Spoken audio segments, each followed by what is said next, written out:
Welcome to another exciting edition of the Voice of the College Nation radio show. I'm the College Genesis, your chief host, guiding you through the next couple hours of some interesting conversation and stimulating debate and discussions in the Pan-African world and beyond in Black America's politics, cultural critique, and all the good stuff right here. I am the chief host of the Voice of the College Nation radio show. I'm the geopolitical pundit / culture critic, the College Genesis, and everything. If you want to call me anything, I'm a geopolitical pundit because I talk about geopolitics. I'm a pundit in the punditry, and I'm a culture critic. Right? I talk about things about in our culture and culture in general that's relevant to us and contemporary Black life in America. So welcome. Tonight's topic. I said hip hop is the culture of the damned, And the reason why I'm doing this topic tonight is that we got to get serious about if we say that we want liberation, we say like this, you have to deal with the enemy within. You have to deal with the problem inside of our culture. We have a problem inside our culture, a cancer of degeneracy, violence, and all the stuff like that, and dysfunction, right? That I believe that can't be solved without identifying it. Who promotes it and everything like that? Who benefits from Black America being dysfunctional right now? Sure the hell ain't us, right? And we're dysfunctional people. Who we can't put business together, we can't put families together, we can't do all stuff like this. Who benefits from that? Who benefits from the fact that if you don't have pillars and people that you trust, and you don't have leaders and institutions and all stuff like that that's dedicated to you, what passes for a so-called leader? It's so bad that we got somebody like Umar Johnson, people are actually taken seriously as a so-called leader. Is that how bad? That's how desperate we become. Someone like Umar Johnson, you got to be kidding me, Well, he wants to build a school, Colin. So I don't give a damn if he wants to build another Empire State Building. Look at that freaking fool. Is he like an honorable man? Does he like a decent man? Does he look like a kept man? Does he look like a clean man? Does he look like a person who's has character and stuff like this, Which we call he goes, Brock goes, take the hair. What the fuck is my hair? What the fuck is my hairline got to do with anything? I got a freaking hairline, What are you happy now? I feel like wearing my hat. Yeah, I'm a fufu now because like this. Now I'm a Jollof eating tether and fufu eating tether. Now I'm not Black American no more. And so like this, because you disagree with these fools. I made this guy Rock look like a complete fool the other night, trying to tell me his father was a Harvard graduate. These guys, man, he probably couldn't sleep for like 2 days when I told him that. Yeah, right. Your father was a Harvard graduate. If your father was a Harvard graduate, man, how are you so stupid? So the bottom line is we're gonna have fun with these people tonight. Let them come in. Let them come in and start running their mouth and everything like that. We're gonna have fun with these people tonight. And everything like that. So, yep, folks. So like I said, culture of the damned. I was basically talking this afternoon to J Mall Sterling, right? And another one probably calling tonight, want to debate me and stuff. But I was saying that when you look at rap back in the days and everything, don't hate the play, hate the game. Oh, geez, man. That was like, what, 30 years ago? Don't hate the player in the game. You got to get up with your new rhetoric. That expression is so played out. That was back in 93, 94, bro. Don't hate the player, hate the game. When the clown. Yeah, I'm glad you think this is a freaking a game. I'm not playing games. This is a game of life. This is real life and death and whatnot. You think it's a game and everything like that. So the bottom line is that you may be playing, but I'm not playing. So the bottom line, you may be playing, and all you goofballs that believe in FBA 8 or stuff like that, you guys are nothing but a bunch of players following after Tariq. You guys are a bunch of clowns, You guys are unserious clowns or whatnot. Tariq is a fucking bum. And so the bottom line is that's just my friggin' opinion.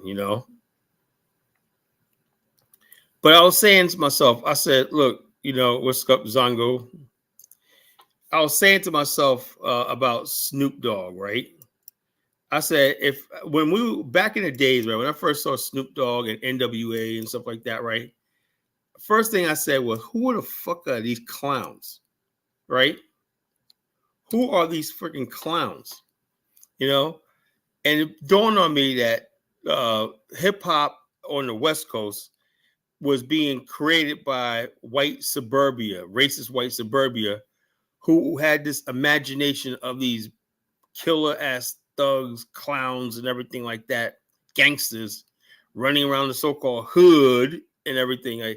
They turned decent neighborhoods like Compton and whatnot, working class neighborhood, people own homes, Inglewood and all that homes, into hoods and everything. Why? Because when you turn to a hood, you can market it as a place that's rough, and you can sell your thing. And if you really look at it, Ice Cube grew up middle class. He went to private school. Dr. Dre took music lessons. Tupac went to a performing arts school and stuff like this. So it's all an act. These guys put this act on, trying to be gangsters. Suge Knight was supposed to be a pro football player, right? And the bottom line is he wanted to be. He chose to be a gangster. He got into the music industry because he wanted to be a gangster. And like I said, and you say, well, Colin, you're making these people look like fools. Yeah, just like the foundational Black Americans, right? A bunch of fools. There's a certain segment of Black Americans that are just fools. The people who are foundational Black Americans who believe in that stuff like that are fools. These are the same people that fell for the whole gangster rap, stuff like this, trap, everything. They're unlucky people. They're constantly falling into foolishness and nonsense and everything like that.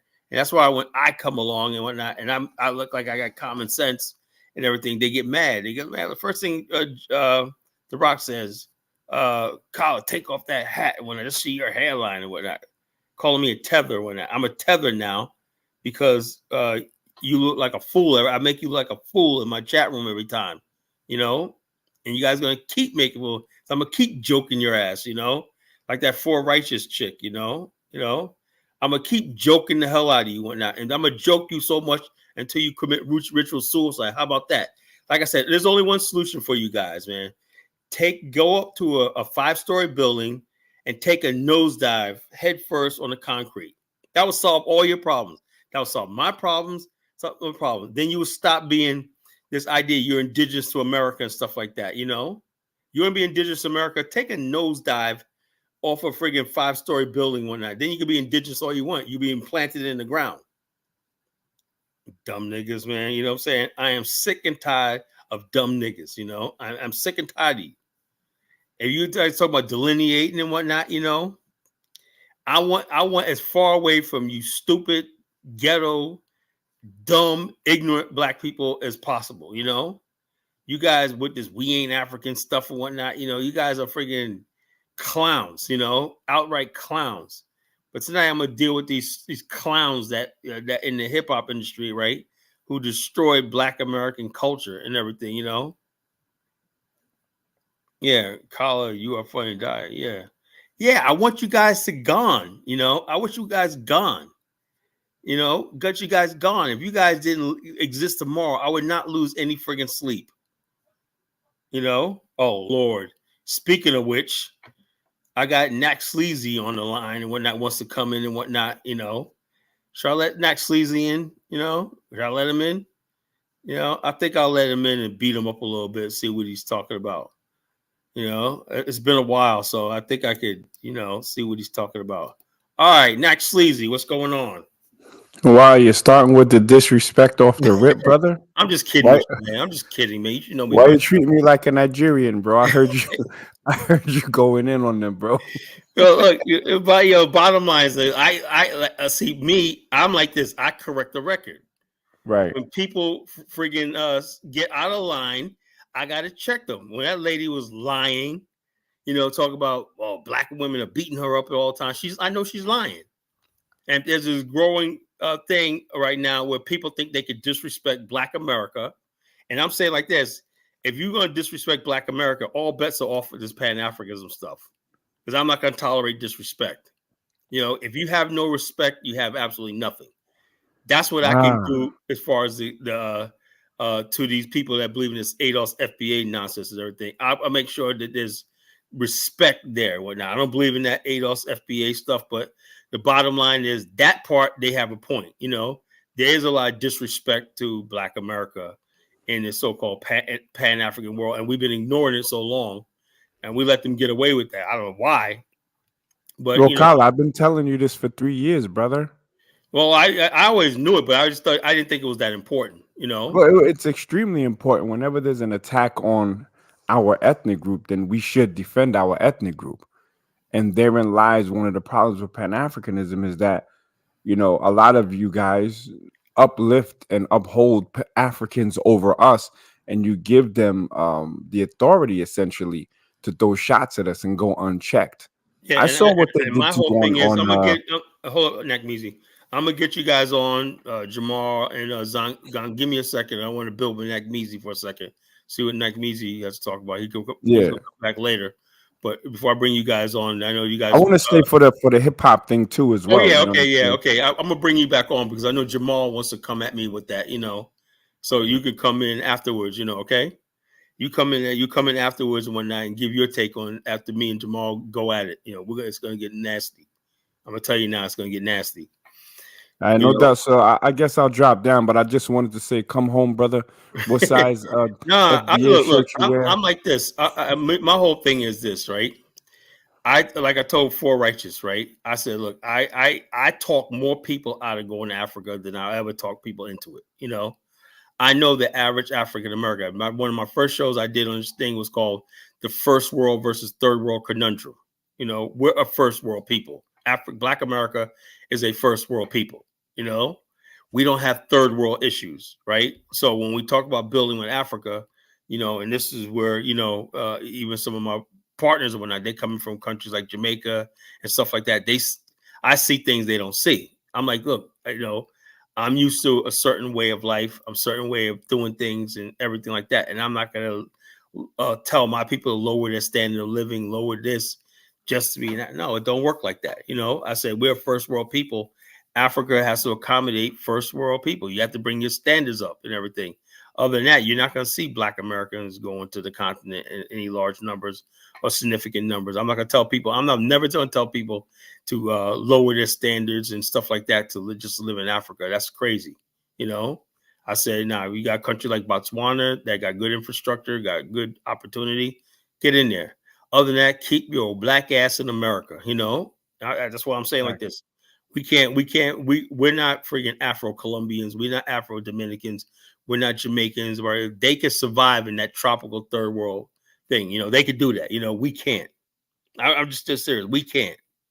We can't do that. We can't survive in that environment where you can have to go 5-6 days without electricity and stuff like that. No I mean, we refrigeration. can survive, but why would we? Why would we Why change would what we we want to have? do that? Right, exactly. So, Why yo, would I want to do that? just add your people. You know what I'm saying? When you want me to come back up, I'll come back up, All right. and I'll cook you on whatever you want to talk All about. You right, know no what I'm problem, saying? man. You're gonna have plenty of opportunities to try to All cook. right, brother. I'm gonna drop down. Oh, All do I right. have to drop down or can I just chill?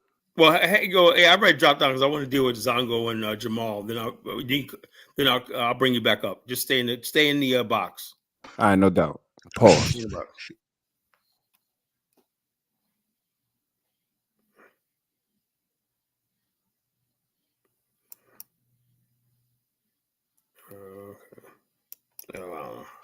I'm still learning how to do this thing, so I don't know how to do it. J Yeah, but Mall, Zongo, what's on your mind? Kyle, Hey, what's going on? What's going on, Colin? All right, one at a time. Who wants to speak first? Nah, Zengo can go. I go after him. no, Jamal, go first because you came in first. So I'll let you go. Yeah, Colin. So what's going on with hip hop, man? What's why you say it's the My, culture of my the whole day? thing is my Nah, whole nah, thing nah, is like I was telling you this nah. afternoon, right? Hip hop was hijacked by white supremacists and white people. You know, it was hijacked. I saw that back in the 90s, right? I said, look, let me tell you something. This is what I want to tell you on the phone today, right, Jamal? Back in the days, right, the smartest rappers were people like Rakim. And you had to be an MC, you got to be smart. Rakim was that straight A student, you know, he was smart, he was brilliant with his words. And then we saw this shift where people could be dumb as hell and they're making a lot of money, you know, gin and juice and whatnot. It's nothing but a G thing, baby. And we look at this motherfucker like on the West, like, what the hell are y'all doing? But they're selling a lot of records. And the real art form that was consumed by us, you know, black people in the New York area, right? That began. Let me tell you something, Jamal. Back then, if you was an artist in New York, you didn't even have to sell to people outside New York. You could do concerts, sell tapes, everything, and make $1 million, good money and everything like that. Not the money they was making in the West Coast, but you could have a good life and have be a star just by the New York, New Jersey, tri-state area audience. You know, just by that alone. You know, and so therefore the audience and everything was 99% black. You know, 90% of white people really didn't listen to our music back then in any significant numbers, you know. And then what happened was we saw in the West Coast, right, when Snoop Dogg and NWA came out and whatnot, that was marketed, that Jerry Heller, whatever his name is, that was marketed to white suburbia. And they painted a picture of the urban homeboy like Snoop Dogg. He's something out of a freaking comic book, you know? Homeboy, Snoop Dogg, and Dr. Dre, corny shit. And they basically played a role, right, to sell records. That's what I'm talking about, the culture of the damned, you know? They basically knew that, okay, we know this is bullshit. What you call Dr. Dre comes from a middle class background. Ice Cube was no gangster, you know? Suge Knight was a football player and whatnot, you know? But all these people took on this persona of gangsters and everything like that, and the public bought it. You know, the public bought it. And that's what I'm talking about. And then that created a spiral that we had people who grew up in middle class thing lifestyle and everything, didn't like this, and suddenly they're on record talking about how gangster they are. And right now it's spiraling out of control because people are trying to live that life just so they can have a rep. It's fake. It was Hey, never, there was Colin, let me no ask you a real question. gangsters. The only real gangster we had in hip hop was like do Coogee rap and people like that. But Hey, they were Colin, trying to get away from. let me ask you a question. Does hip hop does it start with the DJ or the rapper?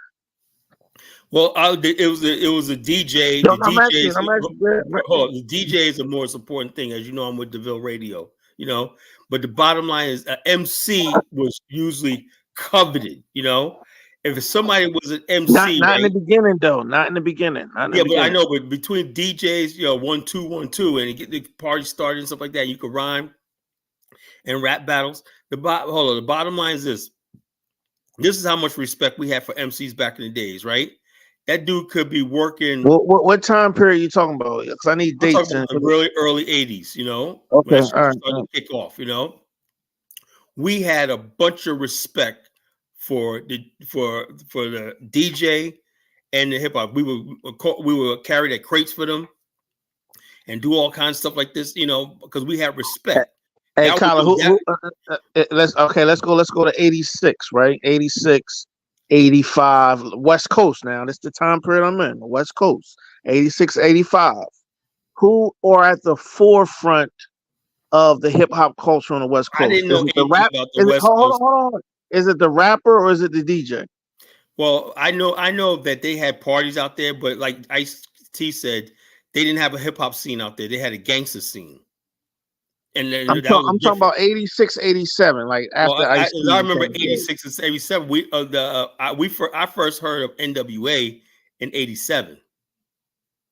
That's when I Right, first heard 86, 87. NWA. Right. Well, okay. Also, what I'm trying to say is, Kyla, I know we like to highlight the rapper and blah blah blah, but one thing that the West Coast, right, had a heads up on the East Coast is Whereas the East Coast was more sample driven, right? You live by the sample, you die by the sample, right?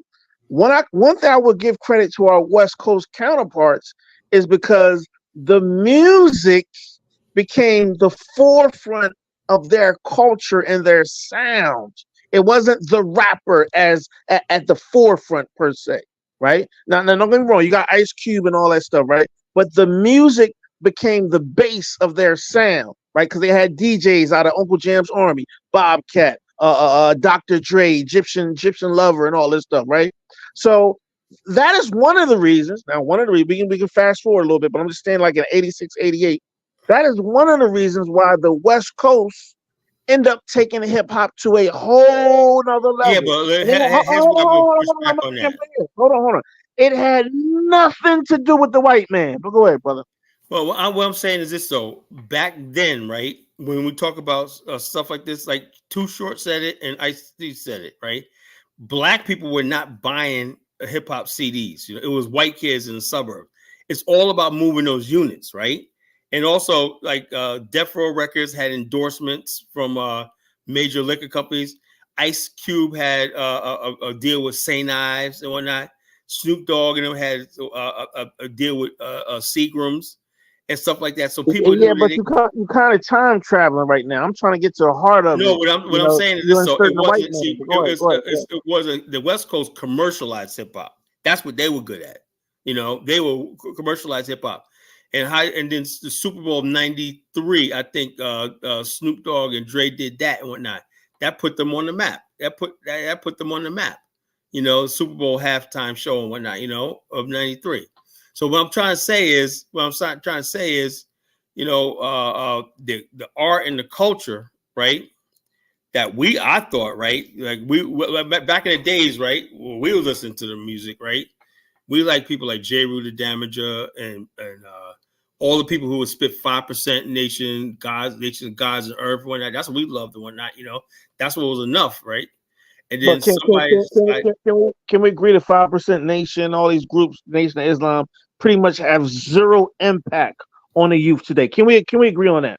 Well, it depends on what you mean by zero impact. Because I remember back in the days, no. I'm saying in 2024, right? Or let's say the last 15 and that's years, why I right? say the culture of the damn right now. Black America is in a spiral. You know, no one's listening. No one's even listening to these people. Are not even listening to each other. It's just like right now, the biggest threat to our culture is these podcasters, right? Before, back in those days, to be on to get big, you had to get an interview on Vibe magazine. You had to get it on the Source. You had to get an interview on VH1 or MTV, and there was gatekeepers and people regulating who gets on and stuff like that, right? Now you got people with their own podcasts and stuff like that, and you can go viral and attract a following. There's nothing stopping or filtering the music, so people don't even know what's good music and what's not. You know, they don't know. All they see is, oh, this guy got 1 million streams. A lot of times the streams be fake because they go into these stream things, and you can go in there and put your pay somebody some money, and they have like 1,000, 2,000 iPhones set up, and they'll play this stuff over and over again and drive their algorithm up. You know. So, Colin, so you're saying it's more of an industry problem, not necessarily a hip hop. Hold on, not necessarily a hip hop cultural problem. Go ahead. No, what I'm saying is what you understand something. What sells? What sells is black degeneracy and black negativity. That's what sells. You know, and the bottom line is this, and I'm saying to myself, like I see, Colin, who are the top 4 highest selling hip hop acts in 2024? I don't even know. See, that's what I'm saying, Colin, and that's the disconnect we have, because you have a lot of people that grew up in the older generation. If I tell them name 5 Kendrick Lamar songs, they don't know them, right? Here is honestly, I don't really care about Kendrick Lamar. Because I'm eating you up right now, right? No, so you have a problem with a lot of the because we all have an entry point in hip hop. Kyle, your entry point, I noticed you referred to a lot of the early '80s, right? But hip hop was going on before that, right? right? Before that's my entry point, right? Now my entry point came much later, right? But when we have the disconnect is when we have older hip hop heads that aren't listening to the new stuff, and the younger people too, right? They're not listening to the older stuff. That's where the dysfunction and But here's the thing, Jamal. Here's the thing. When I say No, culture of but, the damned, but Jamal, I don't think it's a dysfunction. I think it's a matter of like generation. Because if you like the music is like for the young generation. If you grow to a certain stage, you don't tend to vibe with music of the later generation. It's mostly like the younger generation that tend to gravitate to the artists of the newer generation. I grew up. I mean, back in Africa, I remember growing up on 50 Cent and stuff like that. Even now, it's really hard for me to gravitate towards the music of this younger generation. For a long time, I tend to gravitate with the artists that I'm already used to. I kind of feel like I'm older. I don't want to listen to like the younger generation. But for some reason, the younger folks actually listen to them, and the way they make and I numbers, think a lot of it they are the too is ones. Congo Hmm. is a lot of younger people, right? And this is what's going on right now.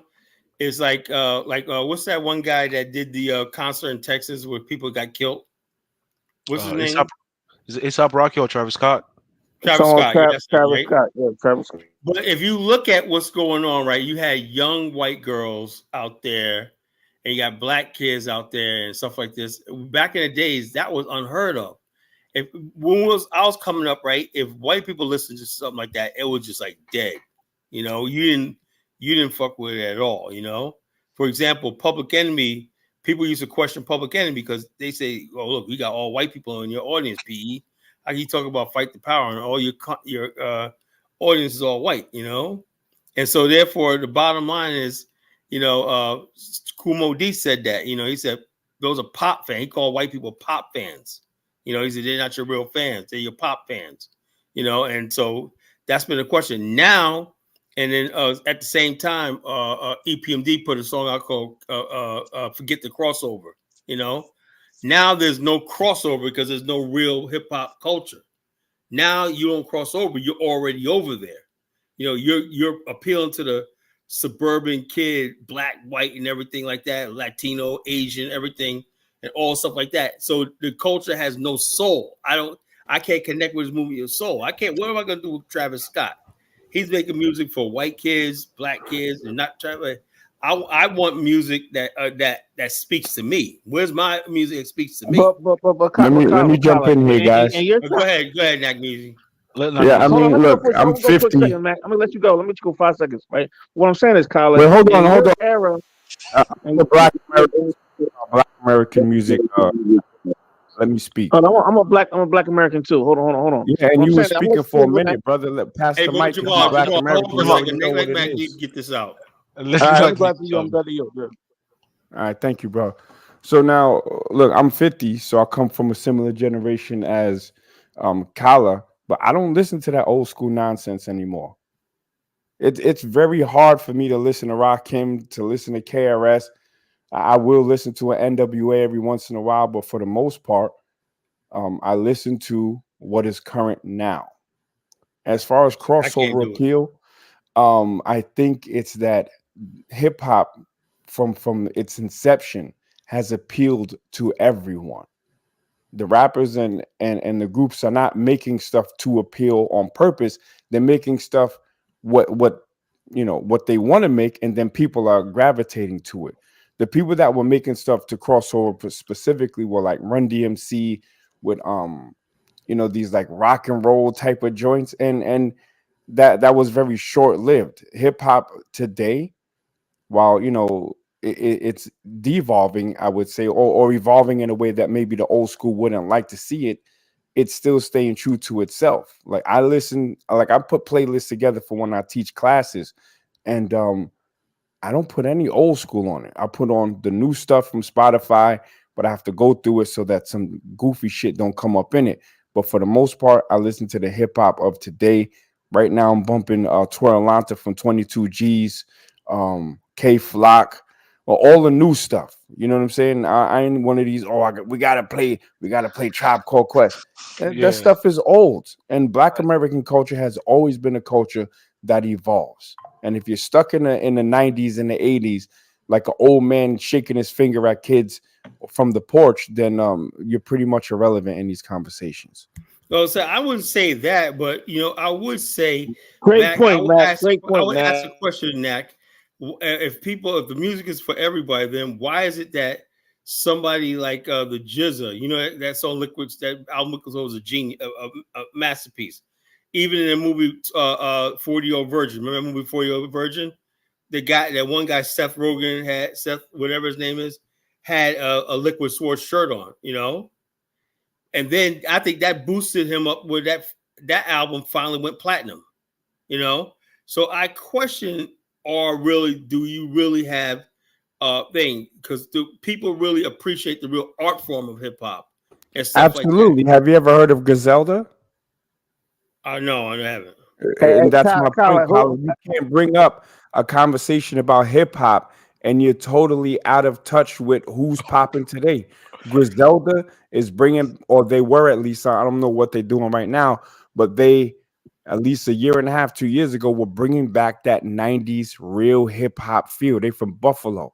So if you don't know these people I that we probably know them because you I'm can't part of a speak radio about station. hip hop I don't today know in its names current of people. I form. hear stuff all the time. I hear some new stuff that I hear all the time, right? I just don't know Name the names something. of artists. Name something. Hey, Colin, another thing. Have you ever heard of Mr. Morale and the Big Steppers? I probably heard their music, but I don't know the name. No. Have you heard that album? The album is by a well-known artist, right? But that's the thing, because some of the old OGs, right? When we have these conversations, if y'all don't know who Griselda is, who Mr. Morale and the Big Steppers is, we can't have an honest conversation about Facts. hip hop culture and the music. That's all I'm saying, Colin. Yeah, Yeah, well, but, like I but said, I also have like question for Kala. I mean, at the end of the day, it's still it's a journal like a black culture, kind of like origin from like the black culture and experience. But at the end of the day, it has been commercialized now. They still want to make money. So seeing white people having to go to their shows and numbers and enjoying their music, that should be a good thing for you, Kala. well, It shouldn't. hold up. I still remember even to this day when white boys. I used to work at the amphitheater in Virginia Beach, right? When Toby Keith came in there, and we're not no black people. You see white boys. My boy Rick, now he was down with us or not. He was like a wigger, but he out there with his cowboy hat. He said, "Yo, man, I got to do it up for my rednecks tonight." Has cowboy boots and everything on. He's rednecking it up tonight, And girls come up with the cute little cowgirls stuff and everything like that. When you had the Dave Matthews Band, everything. They have safe places to go to. The Country Music Awards. Black people are now trying to break into the Country Music Awards. Yeah, like trying to force themselves. And then white people say, "We don't want you here." They actually are saying they do not want black people. They don't care about Beyonce. Beyonce is supposed to be Queen Bee. I thought everybody liked Jay-Z and Beyonce. The white country music said, "No, we don't want you here. We don't want you here," and everything. Why is it that we as black people don't have that same power? Where's our space at? That's what all I'm asking is, where is our space at? Yeah, they I'll sell tell a you lot where of our space is. huh? Our space is hip hop. We Yeah, but created it. it's not ours exclusively, Nat. No, That's wait, what but I'm I'm talking saying, about. listen to me, brother. Let me get it out. Pause. Hip hop is our music. Black Americans with a lineage to the South in America through the slave trade, right? Puerto Ricans, Mexicans, nah, they just jumped in afterwards. It's our music, right? But it was so good, and it still is so good that it became international music. Yeah, yeah, So yeah. if something's good, no one's gonna. You can't tell people they can't listen to it. So there is no safe space. Hip hop has grown so big that it's embraced by the world. The But whole I world, listened to a everywhere, shouldn't there song. be hip I hop? listened to a song. everywhere. Man, y'all, what's up, man? Like, can I talk though? Yeah, go ahead, Nat. Thank you, brother. I listened to a song out of West Africa, and shout out to matter of fact, these are Central Africans with a deaf mute on it. It's the craziest shit, but it was banging though. You know, hip hop is so big that now they're creating like the martial arts versions of Brazilian jiu-jitsu. You obviously have jiu-jitsus from Japan, then the Brazilians took it and did something different and started doing it on the ground. Now you have uh what do they call it? Brazilian Jiu-Jitsu. From the UK drill. Well, drill is UK really from drill. Chicago, but it's morphing into other things. You have rap in Spanish, in every single language. You have hip hop, and that's a testament to the creativity of Black Americans. So it's grown out of that box. Yeah, but don't you still think that I would go along with that, right?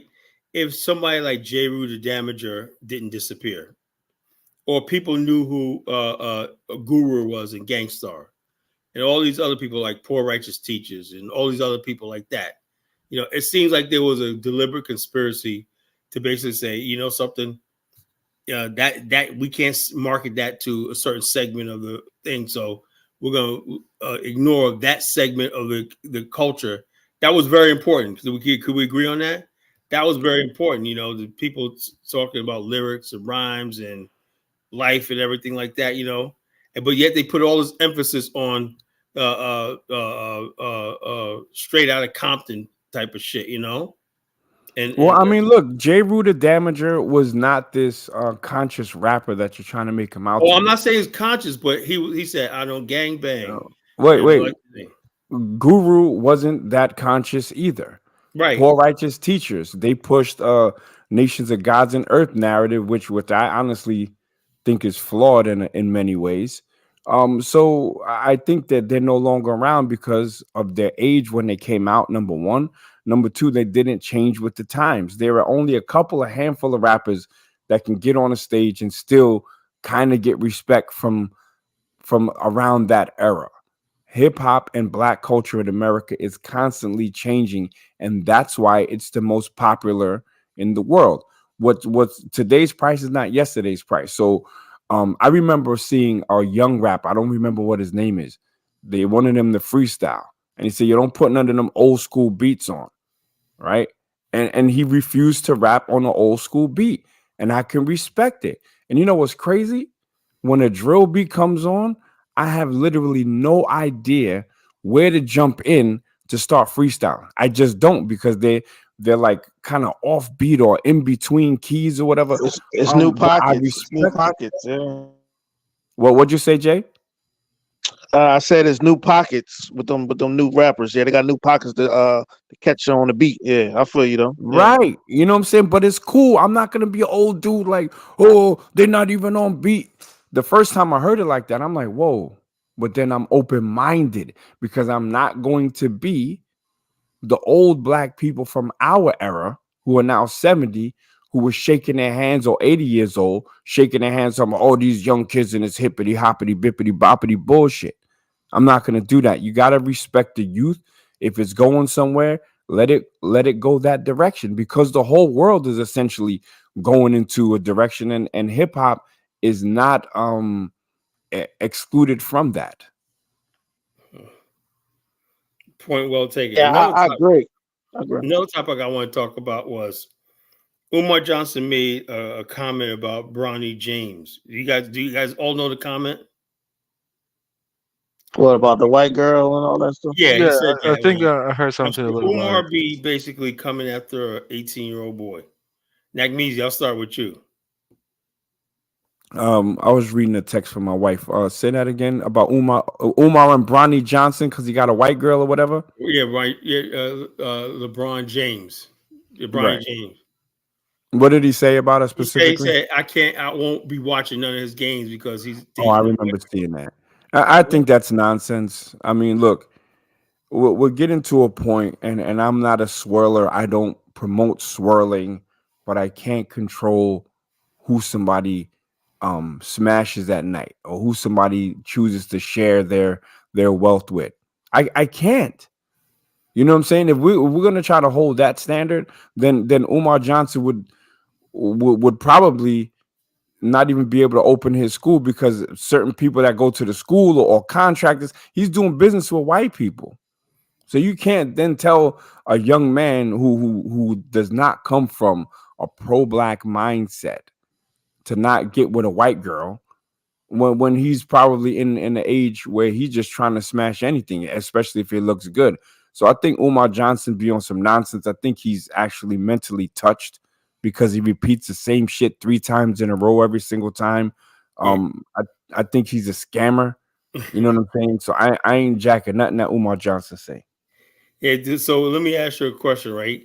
Do you think this is generally a concern for Black women, or just that some people, like the reason why I'm doing a show? Hey, Shabazz, I'll get you on in a second, brother. Him and I were both victims of a scam a couple of years ago. We were both scammed by a Nigerian a couple of years ago, man. My brother right here, you know. I thought it was him. I was gonna come out to Colorado and fuck him up. I said, "This nigga scammed me." Nigerian got us both, man. He got us both, man. Well, anyway, I think personally, like I said, I'm changing a lot of my views about this raw Pan African stuff. I think a lot of people use Pan Africanism as a way to control other Black people, dick police them, bully them into submission and stuff like that, you know.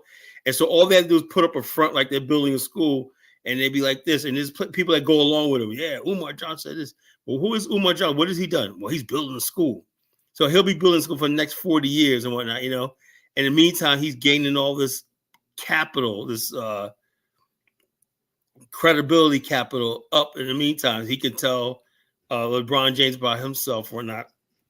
LeBron James has a school, even though nobody passed, right? But he got millions of dollars. Now, LeBron James was going to quote Umar Johnson a check for a couple $1 million. Suddenly, Umar wouldn't say a thing about Bronny James. It's extortion. You know, Umar Johnson, a couple of years ago, now isn't Jay-Z and Beyonce, aren't they a Black couple? You know, am I missing something here? Yeah, they are. They are. Umar Johnson attacked Jay-Z and Beyonce. They're not giving them. Jay-Z and Beyonce, remember they had the hurricane? Beyonce was giving out turkeys, chicken, helping the community out and everything, you know? And they do a whole lot in the community. But they're like, Jay-Z and Beyonce need to share their wealth and whatnot. You know, it's extortion. Yeah, they built the school. They either built the school or did something in South Africa. LeBron James started this school. It's not technically a Black school, but it's an urban school that a lot of Black kids benefit from. So Umar Johnson is just a hater. And you know what's crazy? I moved to the country I'm in now, learned the language, built my own company, bought a house or bought another house in the Caribbean in the time that Umar Johnson been working on this goddamn school. Yeah. Yeah. And You know what I'm saying? Like, it's I don't crazy. see nobody else saying that. I'm disappointed in my guy Medium Man, right? Because Medium Man was like, you know, I guess I understand he tried to build a channel up, right? And he probably got Umar following. He said, yeah, well, we just wish him the best in the school. I said, dude, man, you were doing good until I heard that shit. You can't tell me he's Medium Man type will break down this bullshit. You know what topic that Umar Johnson is sensitive of? You want to know? He's very sensitive. Say it again, brother. Do you know that there's a topic that Umar Johnson is very sensitive of? Oh, that transgender shit? No, school. Yeah, school, yeah. Bottom line is that school's never I going mean, he does have the building. I'll give him credit on that. Well, The building is up. Jamal, what's a building? Anybody could buy a building. No, I'm just saying.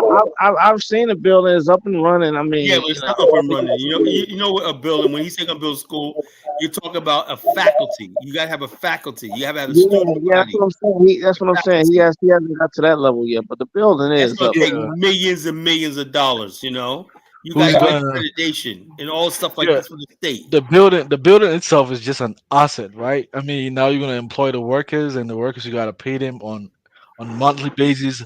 What is going to be the cost over the years? The students that go over there to go to the school, are they going to pay tuition fees? No, he said that he read a Black woman. First time I ever heard him attack Black women. He said you can afford the weeds, you can afford my school. He wants $500 a month for any student. Now, where are these women coming from the ghetto and give him $500 a month for that raggedy school? You know. But why do all the women have to be from the ghetto? Oh no, that's what he's targeting. Because I don't think he's targeting ghetto. I think he's targeting black and ghetto are not synonymous. Yeah, brother. I know that, but I'm saying, Knack, is the fact that he makes it like that, right? He's always attacking black people who just happen to be like this. I'm saying, like Umar, if you got something to say, share, whatnot, help people. Why are you always going for? I'm going for the people that come from broken homes and disadvantaged and everything like that. What about that guy who may need your help? Well, he may not come from a disadvantaged home. Mother probably has money and everything. You ain't gonna help him out. So Umar wants to go with the people who basically he feels that are helpless because they got no. Exactly. I think he's the voice for the helpless in certain section within the black community. That's what I think personally. And that's Even what though the preachers do. They look for the most destitute and yeah, helpless and tell them they're the savior. yeah. Even though I strongly believe Umar Johnson is a scammer. It's not really sincere person because he has given several timelines that the school was gonna start running, and I mean for the past 2 or 3 years until today, there's no action. So Umar Johnson is just a man of. I think he understands black people. I think he has studied them over the time that you can just make unfulfilled promises to And he them, knows and it'll go away. Remember, yeah, Vivica Fox and all them set him up with that transgender chick on the show, and yeah, he yeah, called yeah. Oh, my queen, and that.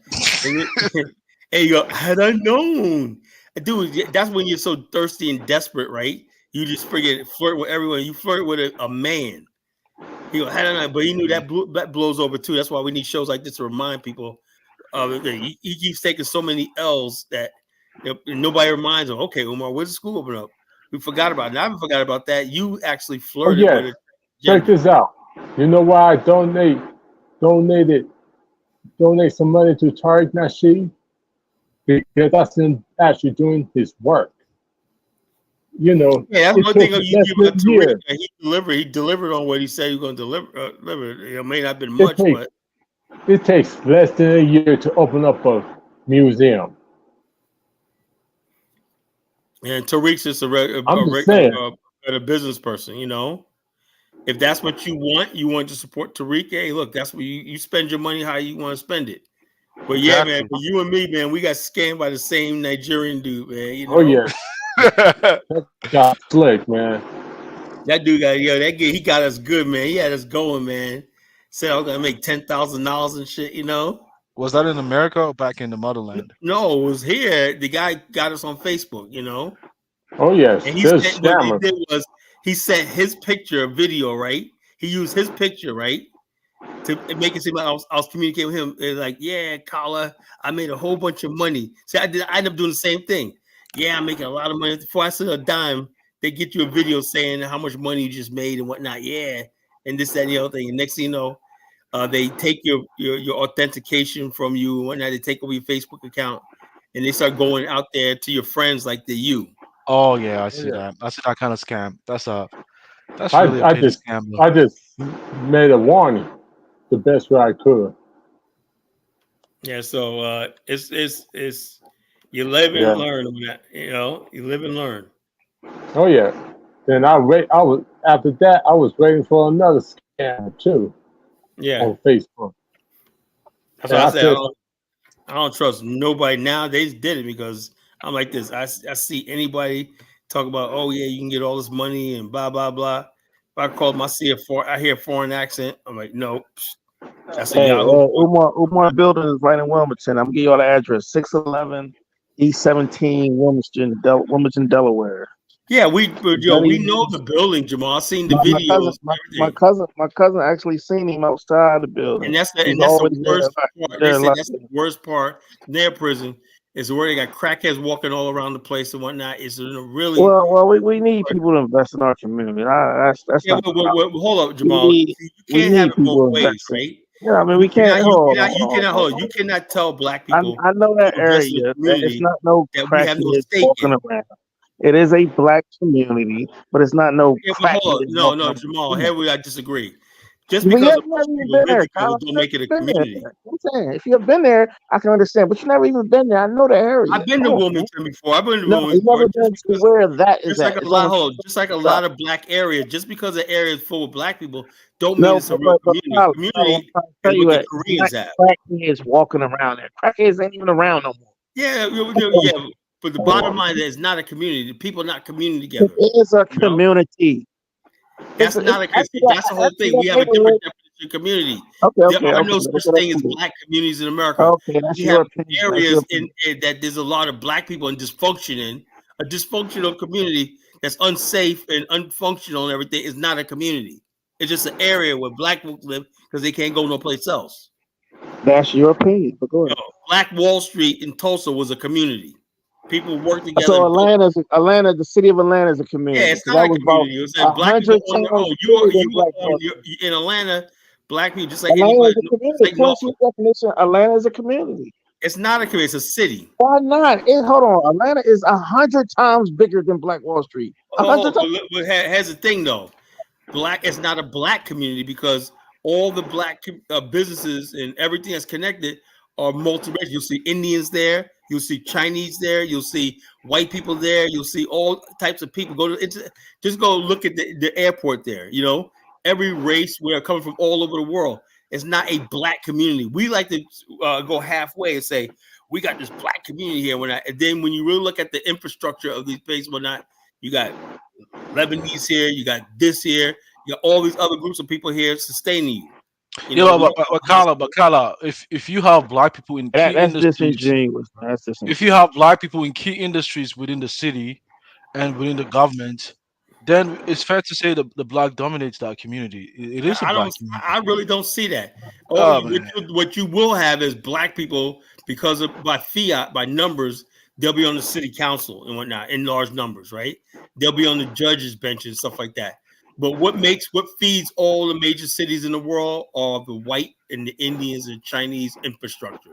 That's the truth. Yeah, but You know, that's what I don't mean to say just only the government exclusively, but also within the economy too, within the industries too. If black do dominate in the service and black people don't manufacturing dominate industries, any industries in Atlanta. I'm You saying know, if I'm saying if because I've never been if there yeah, before. that's a big if. Because I'm, you know what that takes, Zongo? That takes black people actually really building communities, building families, building long-term relationships, you know, being able to fight with each other and still get along in the long run. That's what it yeah, takes. but Carl, I But think black people don't want to do that, you know. We're at I, each other's throats, and the least little thing you say to somebody, and we're like mortal enemies and shit.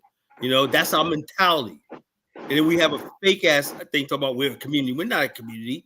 We're a community. We be banking together. We have banks. We have a trust funds. We have all yeah, these but things that the Asians and everybody else have. You know, we have international businesses and everything, shipping companies and everything that we be employing generations of people. We have major construction companies and stuff like that that dominate You the know, it's major construction companies in Atlanta. You know that, right? Tyler? yeah, Major, major construction major black. company, but they only No, did major the black ones ones that's there. too. Come on, They Kyle. only there. They only doing No, that's 10% not of the the point work. where they only there. They're so there, Kyle. I know let me one of the ask. guys personally. Come on, Kyle. You see, So Jamal likes tokenism. He like No, crumbs. no. He I like know taking these a bunch guys of crumbs and personally calling it a that work cake. in Atlanta. Come on, man. but I would say one thing based on my observance, right? When I was in Illinois, Chicago, for instance, Chicago seems to be a black dominated. It seems right. I don't mean to. Yeah, you do Seems. got black people in Chicago. There's a different case. You know, Yeah, layers on kind top of layers of business people in Chicago. That's a different. Chicago's a very different case. So You you know, but saying if you go, Chicago is different than Atlanta? What? yeah, yeah, I think Jamal, Oh, come you on, Kyle. overblow Atlanta because I guess we have different ways of seeing the world. Chicago, as far as black people, is power and everything like that, is a different case. Yes, it outstrips Atlanta. Atlanta just looks like it's doing good, but Chicago's the real thing. yeah, but I think Kyle, if you go to downtown Chicago, where you see all the businesses are, like the big corporations, you don't see a lot of black people over there. It's mostly dominated by white people over there. Yeah, that's every place. That's every place. But like I said, my guy Dion that went to Liberia with us, right? He's in Chicago when he's in the real estate when he says, look, and the way Dion's like on that. Yo, yeah, he's like, yo, I said, what do you think about all these immigrants in Chicago, man? He's like, I'm not gonna put his business out here, but he's been on the Mind Show with Dion. But he said, yo, I'm trying to get a deal where, I got a couple of buildings when I'm gonna house these immigrants and get that money and whatnot. There's opportunity like that, you know. I said, all right, he said, yeah, I'm going out to this thing, whatever, like that, and he's gonna get these Mexicans putting one of his buildings and whatnot. He's trying to bid for that contract. There's people on that level right there. You don't see that in Atlanta.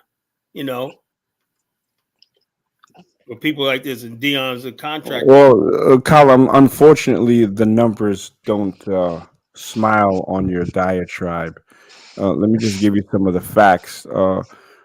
The city of Atlanta has the country's highest rate of black-owned businesses.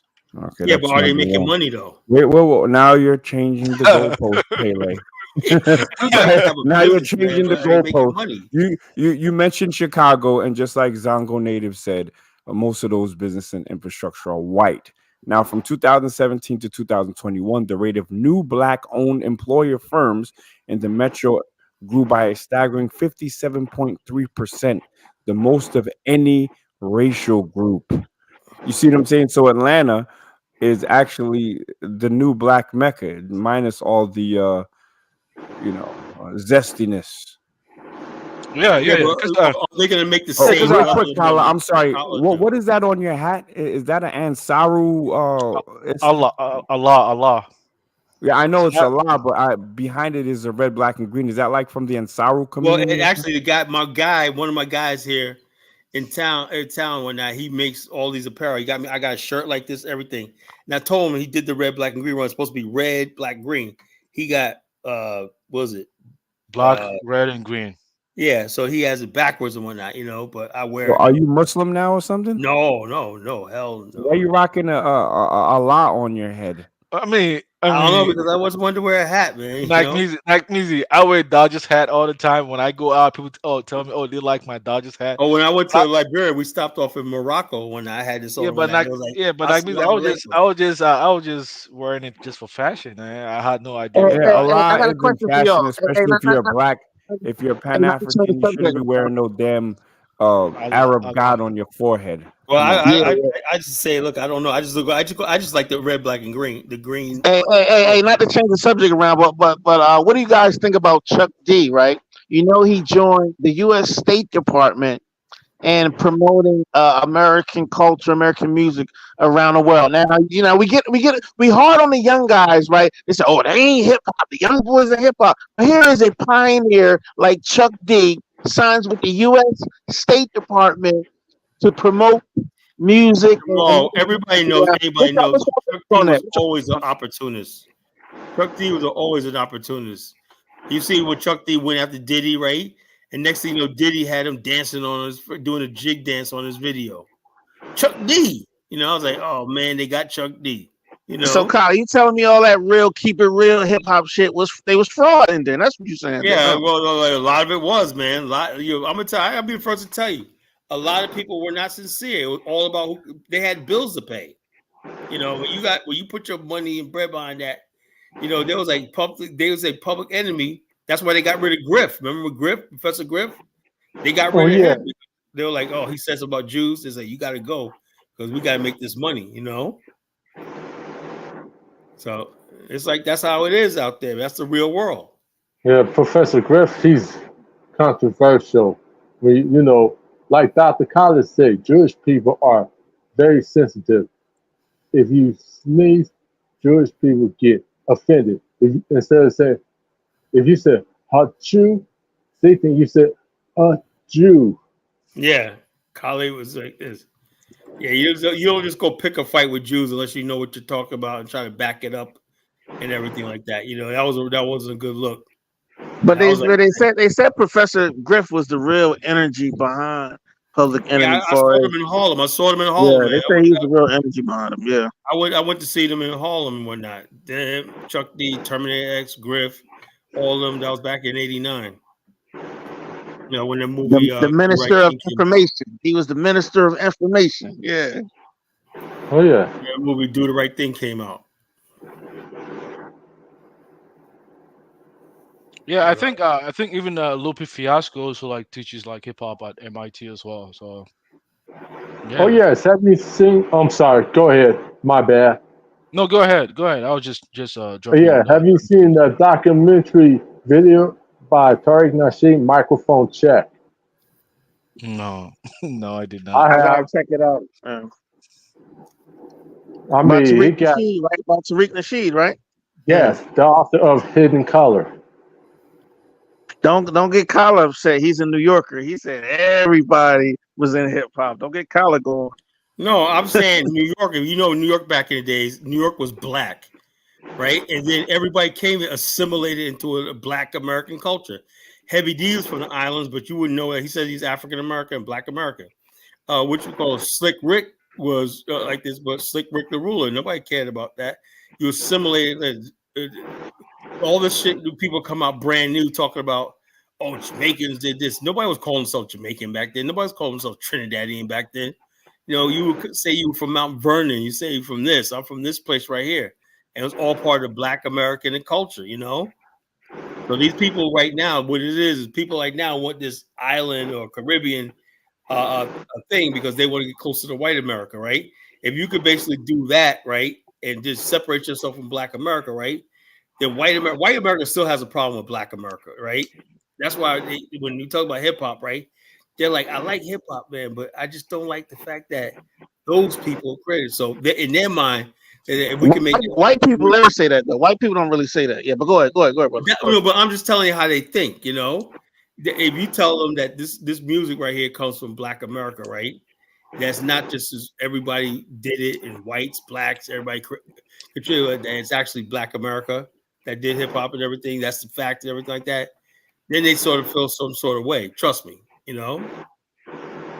They'll listen to it, but not the same as if they believe that Puerto Ricans and Jamaicans as a separate entity, like Busta Rhymes was trying to say, us Caribbeans along Puerto Ricans create. So he just completely erased Black America out of the equation, you know. I mean, but Is kind of that like is that like a new New York thing, or I don't think old New Yorkers are doing it. I Let me think say it's like something a small. You asked me this afternoon, right? People in New York back in the days, man, it was like New York was the center of cool and hip and everything. You may be walking down the street, your boy got a thing of cold fronts. He's Panamanian. He's from what like he's from this. Everybody, that hip hop culture just united so many people on so many different levels. You know? But the bottom line, we knew that was Black America. Black America is where it all came from, you know? That Black American culture is where hip hop came from. And everybody else assimilated and so. inspired to, you So know? I wanna ask you guys a question because a lot of the times I do hear like even currently in New York City, I mean in New York in general, you don't see a lot of like uh, uh, indigenous black rappers over there. So if hip hop originated from that region, and now we don't see black Americans over Yeah, there, but you is it gotta say fair? something over the last Let 30 him years, finish. black Let him finish his question. Though. How about good, that? good, good. Is it hip hop originate over there, and most black Americans are not found in New York. So how then can we attribute that it is exclusively Black American? Like it's just hard for me to kind of like connect the dots, like based on what I'm hearing. Oh, let me answer that. Because over the last like 10 years, there's been this propaganda about New York that there's no Black Americans. And it has another thing, right? When you talk about New York, you never see neighborhoods in Queens. They never talk about Mount Vernon. They never talk about Yonkers. They never talk about Bed-Stuy. They never talk about freaking Brownsville. They never talk about Southeast Queens, Hempstead, Long Island. All that's New York, you know? And so the bottom line is this: when you got rows and rows of black neighborhoods still in New York. Matter of fact, the richest real estate in New York is Black America in Southeast Queens. That's the richest, better real estate in New York, in the state of New York. Black homeowners pay for homeowners, you know, that came there in the starting in the late 50s. My family's still there, you know, Southeast Queens, Long Island, and everything. Yeah, but what is the ratio compared to other groups? Like, Oh, Let me well, Black answer that America from question. the deep South are the majority. Let me answer this question. Zango, could you mute up? Because is it from you're my getting end? a lot of. Is it my? That's you. Yeah. Oh, maybe it's not. I think it's Shabazz Muhammad. Yes, Huh? Shabazz. Oh, I'm gonna mute Shabazz because we meet you, brother. Oh, yeah, Shabazz, what's the could you mute up? All right, perfect. Now it's gone. But so now here's the real deal about New York City, right? So to address Zongo's thing, I actually got into it with Dr. Cologne, cooked his ass early on his black and Puerto Rican and black and Latino contributions, 50-50. It's nonsense. Black Americans created hip hop. Black Americans came from the South, moved to New York, moved to a bunch of communities in Queens, in the Bronx, in Brooklyn. My family moved from North Carolina to Corona, Queens, as a matter of fact. So we started the culture, we laid the foundation of it, and it's what we brought from the South. Other people that um, came into the culture basically assimilated to the culture and did what we did. I couldn't move to a Zongo neighborhood, or the Black Americans that moved to Ghana cannot move amongst people in Accra, Kumasi, Nima, and then in 20 years say that they created anything that was already there because the culture is already there. Same way that they can't say that they created these immigrants say that they created anything in hip hop. Now, with the Puerto Rican thing, 50-50 specifically, I would say if Puerto Ricans had such an impact in the creation of hip hop, where are the fruits of their labor today? As a matter of fact, if you're from New York, you know the Puerto Ricans were doing freestyle music. They weren't doing hip hop. And freestyle was created by a Black American in 1983. I think her name was Shannon. You know what I'm saying? So that's what Puerto Ricans will listen to. They wouldn't really listen to hip hop like we did, and we created it. You know what I'm saying? So all that stuff is cap. It's our music, and why are Black Americans not in New York? And this is why I got to push back on Kala. There aren't many Black Americans left in New York City. So Kala mentioned Westchester. You got to mention Long Island. You got to mention New Jersey, and you have to mention the Great Migration back to the South, which I believe College Genesis is probably one of those people. A lot of the Black Americans went back to the essence, the roots, which is the South for us. So what you used to have were Black Americans that lived in a projects for generations and generations. But due to the waiting list to get into a project, it was about 5 to 7 years, I believe, at a point. Um, there's a lot of Africans, there's a lot of Caribbeans in the project now. Puerto Ricans been in the project, but if you look to Seneca Village, you could see where Black Americans were in New York way before any of these FBBs, aka foreign born blacks. Yeah, and also too, I like to give a little pushback too, because when we say there are no Black Americans in New York City, it's probably over 400,000 African Americans in New York City. Now they're in pockets. Yeah, they're in Harlem, they're in Brownsville, But the thing is, Upstate Queens. yeah, Queens, Long Island. But the biggest difference is, a native New Yorker is going to be, you can tell a native New Yorker even by their dialect. Somebody maybe first generation or second generation, or somebody's a native New Yorker that been there for generations. You have some New Yorkers that have no roots to the South, right? They've been in New York and Pennsylvania, places like that for a long time. My son's grandfather, he's a native New Yorker, right? Brooklyn, 80 years old, a Brooklynite, and they're still there. So I hate when people say, "Oh, it ain't no African Americans in New York City." They are there. They just not waving flags, of course, and doing things like that. Just like Spike Lee just had a cookout the other day, right? And he was doing a Juneteenth event. It was nothing but African Americans at that event, right? So we got to push back a little bit. And They're what saying African it's no American Day in African Harlem? Americans in Brooklyn. You know what I mean? They're in Harlem. You got soul food places in Brooklyn. You look, one of the largest Islamic institutions in Brooklyn is ran by an African American man, the Imam there in Brooklyn. He has the largest mosque in Brooklyn. Black man. Who? Well, Owns what mosque is this? Is that What Imam mosque is Siraj? this? it's in Brooklyn. Let me find the name of it real quick. But he's African American man from Wait, but Philadelphia. hold on, because I'm from Brooklyn. All Is right. that is that Imam Siraj or what? Siraj will Yeah, Hajj? Or Siraj yeah. Rahaj. Hold on, let me find it. Hold on, I don't want to get the Yeah, wrong name. thank you, Zongo. If it's Siraj Mahaj, Siraj Siraj brother, it's Wahaj. on and Fulton and Franklin. If that's the case, that masjid is run by Africans now. Oh, That really? whole area of Fulton is Africans. Oh, really? Yeah, absolutely. So the Black Americans are the minority. Easy. Reason why I said it because I'm talking about institutions now. You know what I mean? It's one thing to have. There are no So, yeah, Black that's all. American institutions in New York City. Well, that's not. So you got churches, brother. Ebenezer Baptist Church, but you got a lot of. That's a whole nother conversation. Go ahead, brother. Go ahead, brother. All right. Are you from New York, Jamal? No, I'm not from New York, but I'm well versed on New York. I know what All right. institutions are and which were. You know what I mean? Go All ahead, right. brother. Where you from, by the way, brother? I'm an hour and a half south from you. I ain't too far from you. Oh yeah, PA? I had PA? this. Shabazz, Oh, mute your mic oh if you yeah, don't have anything. Hold on, yeah. hold on. Let's have the Mhm. New York conversation from a New Yorker's perspective. Okay, okay. Black No. Americans I are was the just saying. minority. I was saying, Yo, Shabazz, you mute. Zongo, chill out, man. Damn, Wait, bro. wait, You wait. talk about Nima, I'm gonna let you Magnesia. rock. If Wait. you I'm talk saying about Nima, Shabazz. I'm gonna let you rock, bro. You don't I know was saying anything about New Shabazz to York, mute bro. his mic for better clarity in the voice I sound. got you, bro, but chill. It'll work That's what I itself was out. saying. That was what I was From a saying. New Yorker standpoint, a Brooklynite standpoint, I'm telling you like this: Black Americans are now the minority in New York, and that's a whole fact. The reason why, When you say minority, what do you mean by that? What do you mean by that? well, what is? I don't want to play semantics. What is the No, minority? because listen, Not the New York is majority. a diverse city. That's what I'm saying. You got Asians. You got what do you mean by you got Italians? What do you mean by minority? What do you mean by that?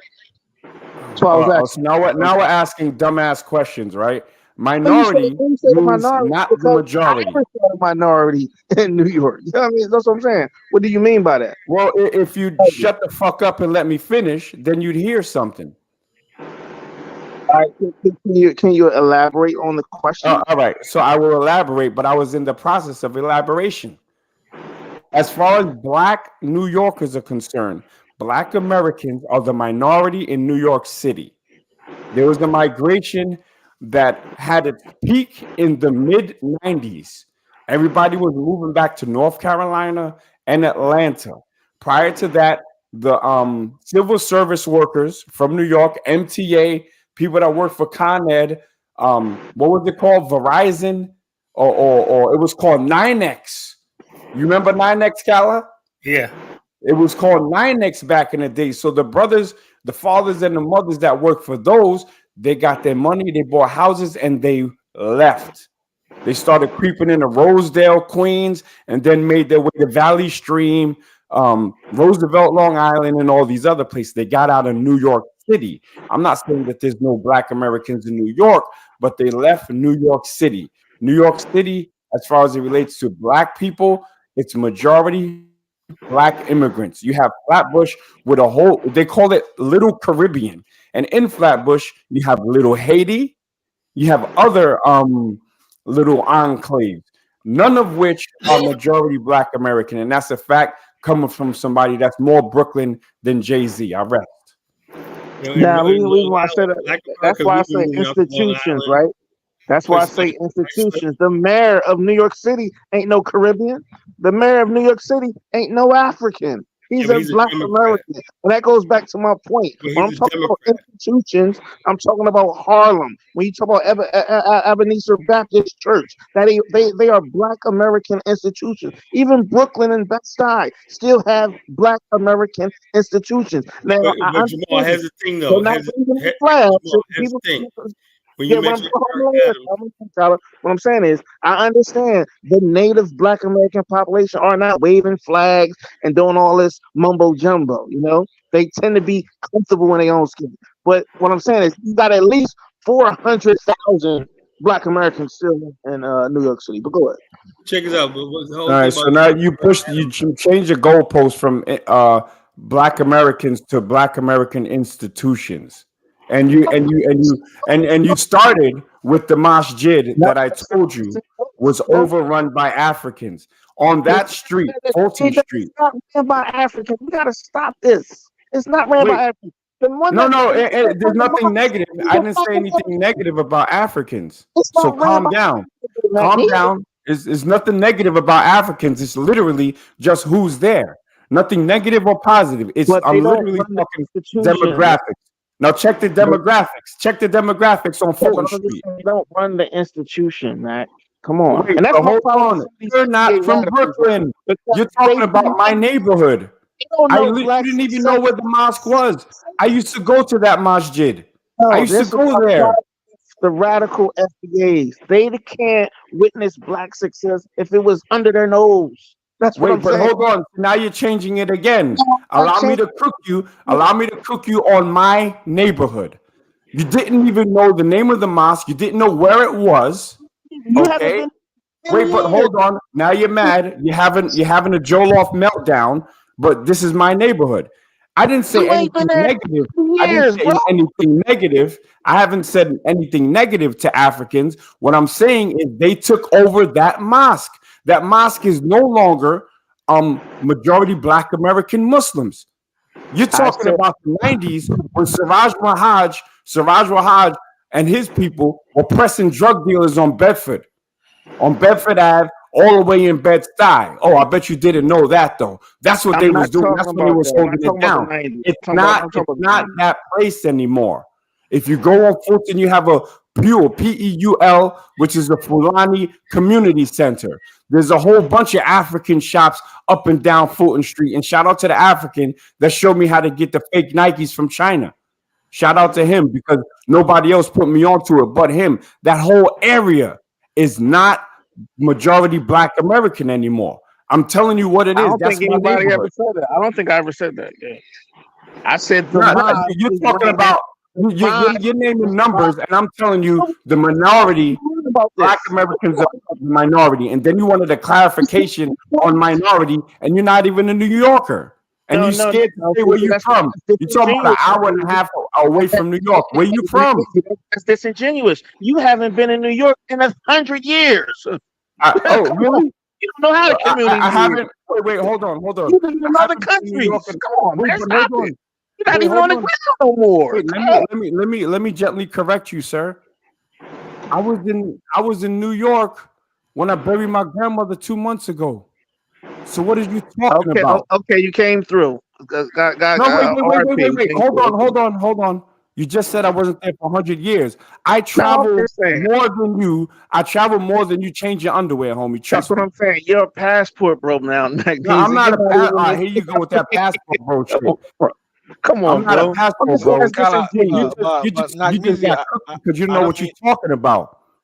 Nagnizi. I don't mean he said that disrespectfully. He was just, you know. No, the term passport, bro, is disrespectful No, I because don't mean that. those are No, anti-black woman sex monger, no. and When that he ain't said me. like, when he said you haven't been back home in a donkey years, I don't think he meant that No, disrespectfully. well, then this is you not understanding Black American culture and not knowing when he's throwing a shot.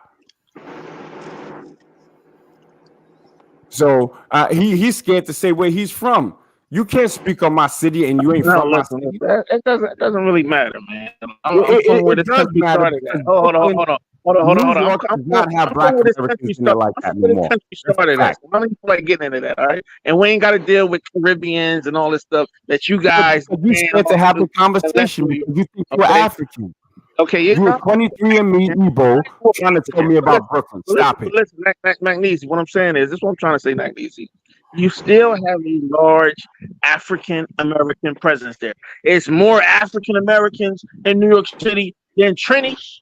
It's more African Americans in New York City than Eritreans. It's more African Americans in New York City than Ghanaians.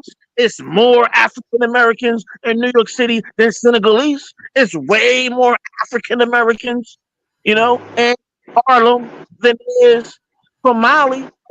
So the point I'm trying to say is, when you say, "Oh, they're the minority," I said you got to be more specific when you said that, right? This could be a nuanced conversation. So I need you to open up your brain just a little bit, because there are 400,000 African Americans in New York City. That is a sizable Where were amount of you getting people. that from? Okay? All right. Where were you getting that information from? 400,000, 500,000 Black Americans. Where you getting that from? Listen. Just go to the New York City database, brother. It's all. No, no. Look at Hey, your. All right, look, I'm gonna go to it literally right now. you know that lady that's a prosecutor that prosecuted Trump or whatever like that. That black prosecutor. She The went one to from college. My one cousin from Debbie. You know, one from there's Atlanta, huh? the one from Atlanta. No, New No, York, no, New York, I ain't New talking York. about Fannie Wills. I'm talking about that Oh yeah, that sorry, that's an old case. Yeah, you're yeah, right. and Yeah. what you call the other case, whatever. She went to school school. She graduated. My cousin Debbie, my big cousin Debbie. And so the bottom line is there's a lot of Black African Americans in New York that are doing well. They moved on. See, the thing is, people don't understand something. The working class communities, right, are being filled by new immigrants and everything. The Black people, like my family, when I live out on Long Island, they got big houses out on Long Island, stuff like that. They live in Connecticut. They live in places like that, but still in the New York City area, still work in the city. But they mostly moved out to Long Island, Sag Harbor, and all these places out there, Islip, Hempstead, all these places out there, and then a lot of them moved to the South, we got land in the South. I got property in the South. I got property in North Carolina. And And you know what's crazy, Colin? You know what's crazy, Colin? My son was just in New York City with his family, right? And that's why when I see that, when people say, "Oh, it ain't no African Americans in New York City," I'm like, "Yo, where do people get this information from?" Even like East New York, right? When you go to like Coney Island, most of those people are still African Americans in Coney Island. because New York, you got to say something. East New York The is reason not why that Coney is Island. because You have no I'm saying idea what even you're in talking East New York. about New York, No, bro. I said even in East New York. Okay, I said even. Okay. the problem is that New York City always prides itself on diversity and inclusion, sanctuary city, and being a foreign. Like when I went to JFK Airport, and whatnot. God damn, I felt like I was in a foreign country. And that's the feeling you get in New York City. I was like, told my cousin, I said, damn, look at this airport, man. This is nobody here. I was like, right before, like, I had to go to Walmart, right, to get some stuff because I got a bag stolen, right? I had a Can you bag. elaborate on that? What do you mean exactly? Well, I'm not trying to offend nobody, right? What I'm about No, to no, say. no, no, no, no, no. Just genuinely, I just wanted to know your No. point of What view. I'm saying is this, though. Okay, so me, my cousin Jerome, right? He took me to Walmart. He had to get some stuff. I got some stuff. I said I had to get some my bag because I had took a bus to New York City, right? And then and I had to take a train to Long Island, right? To him, right? But on my bus from DC, from Norfolk to DC, somebody snatched my bag in the thing. You open the thing on the side. Somebody snatched my freaking bag and took a lot of my stuff, right? And so I had to go and buy all that stuff all over again, right? So he took me to Walmart, right? And I went to Walmart, right? And I was just saying, it was a culture shock. I saw Black people, but they were speaking with accents. They were speaking in different languages.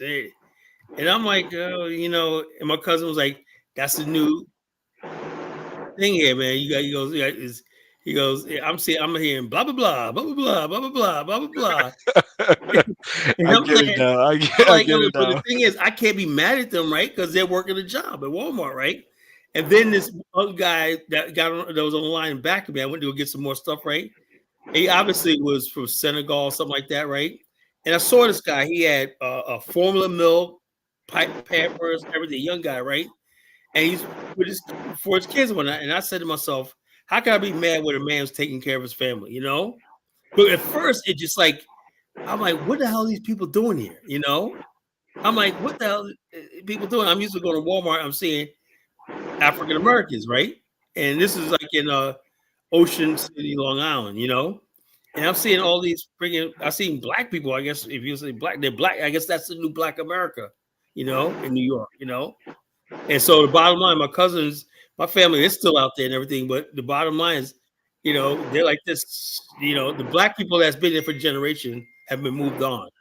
My cousin Shabazz Jerome. has feedback, by the way, again. Okay, let me see. Shabazz, I'm gonna mute you, brother. So the bottom, I'm gonna get you on in a minute, Shabazz.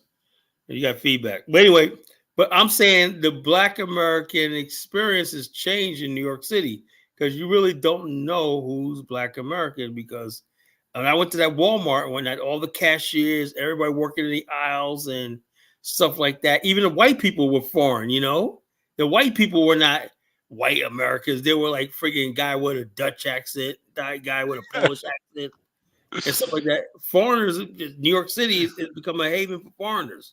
It's been that, and it's worse Not now. like it That's is what now. I'm saying. I named the time and the place where Black Americans were leaving.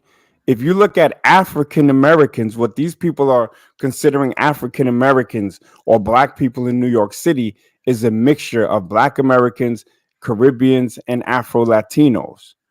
That's who they're lumping in. What I just read, the research that I just did, was that the majority of the black people in New York City live in Brooklyn. Now, if I have to ask you who's in Brooklyn, as far as black people, supposed to be 3 out of 5 black people in New York City live in Brooklyn. It's mostly Caribbean people. And this is coming from somebody that lived and is from Brooklyn, that lived and is I from can Brooklyn. believe Brooklyn. Yeah. I can't believe So, Queens though. Yeah, that's about right. That sounds about right. That would be accurate. yeah, so that it goes to my point that the majority of the black people in New York City that are still there are not black Americans. No, your original point was that black Americans are the minority. When there's more Yes. black Americans in New York Well, than it's like this, Jamal. I would say, like, I would put it like this, right? that's what he Hey, said. hold on, Kyle. I'll Let put me it like this. let me explain it to him because I think he misunderstood me. As far as black people in New York City, black Americans are the minority. We are not the majority of All black right, what's people in what's New York the City. majority black group? Like, what's the Foreign, No, majority no, black? what he's saying. foreign born or first and second generation No, children of because we immigrants. like to do the ethnic. No, we doing an ethnic thing. I'm not lumping Jamaicans in. No, I'm with people saying, from No, he's no, Trinidad. saying but that. we You are have we are lumping. No. I said We are ethnic group. lumping. But we I are said lumping. ethnic groups. but, I said ethnic but group. if you add all those other blacks up together, they outnumber us. You Thank know, you. That's Okay, my now I agree point. with that. Now I agree with that. Now I'm talking Well, about then what are we ethnic arguing group. about? Where is the black American ethnic group versus the other black ethnic groups? yeah, it does not matter. You know No, why? no, no, no, Because no. hold up, I'm asking. No, I'm asking because New York City is an ethnic melting pot, right? hold on. See, Yeah. Jamal, you This answered your dude own is not question, even right? from New York. Pause, And he's saying pause, the same way pause, he's It pause. used to sounding. be Jamal. It used to be a time where African Americans, Black Americans, were 95% of the black population, right? I So agree. people I agree. had I to agree. assimilate with us. Now that these people are in large numbers and everything like that, right? Now it's like they basically don't have to do that. That's why they say something like, "Oh no, we're our own culture. We're not." Like they deny that hip hop was all Black American because there's a number of things. The number dynamics change. We're no Yeah, longer No, I agree that's with why that. I agree with that. That's why I that's why think. That's why I was telling you, Kyla. I don't think New York City will ever be the cultural hub of coolness no more in yeah, America but the because it's bottom just line, not nobody enough. cares because It's not enough Black everybody. Americans there. I told you today, What? right, that most Black people in America, Black Americans, moved on. Moved on Yeah, from New York. no. We came there. Because you Hold on, still we got came Phoenix, there. Atlanta. We came Yeah. there in the Great Migration, where did kicked they go ass. then? We came there in the Great Migration, kicked I ass. told We this built dude the where they went. They went longshoremen. back to the south. They went to Some of them did. Some Westchester went to County. Jersey. They went to Long Island and they went to New Jersey. Yeah, That's some where went they to went. Jersey. Yeah, some went to We're a Jersey. Yeah. journey. We're traveling people, Jamal. We don't stay in one place. Now the journey is back to the south and stuff like that. Long But a Island's lot of gonna be a immigrants are story. going to the South now too. A lot of immigrants, those immigrants going Yeah, to the but we South. have ties in the South. We have generations of people on land and stuff like that, cultural ties in the South.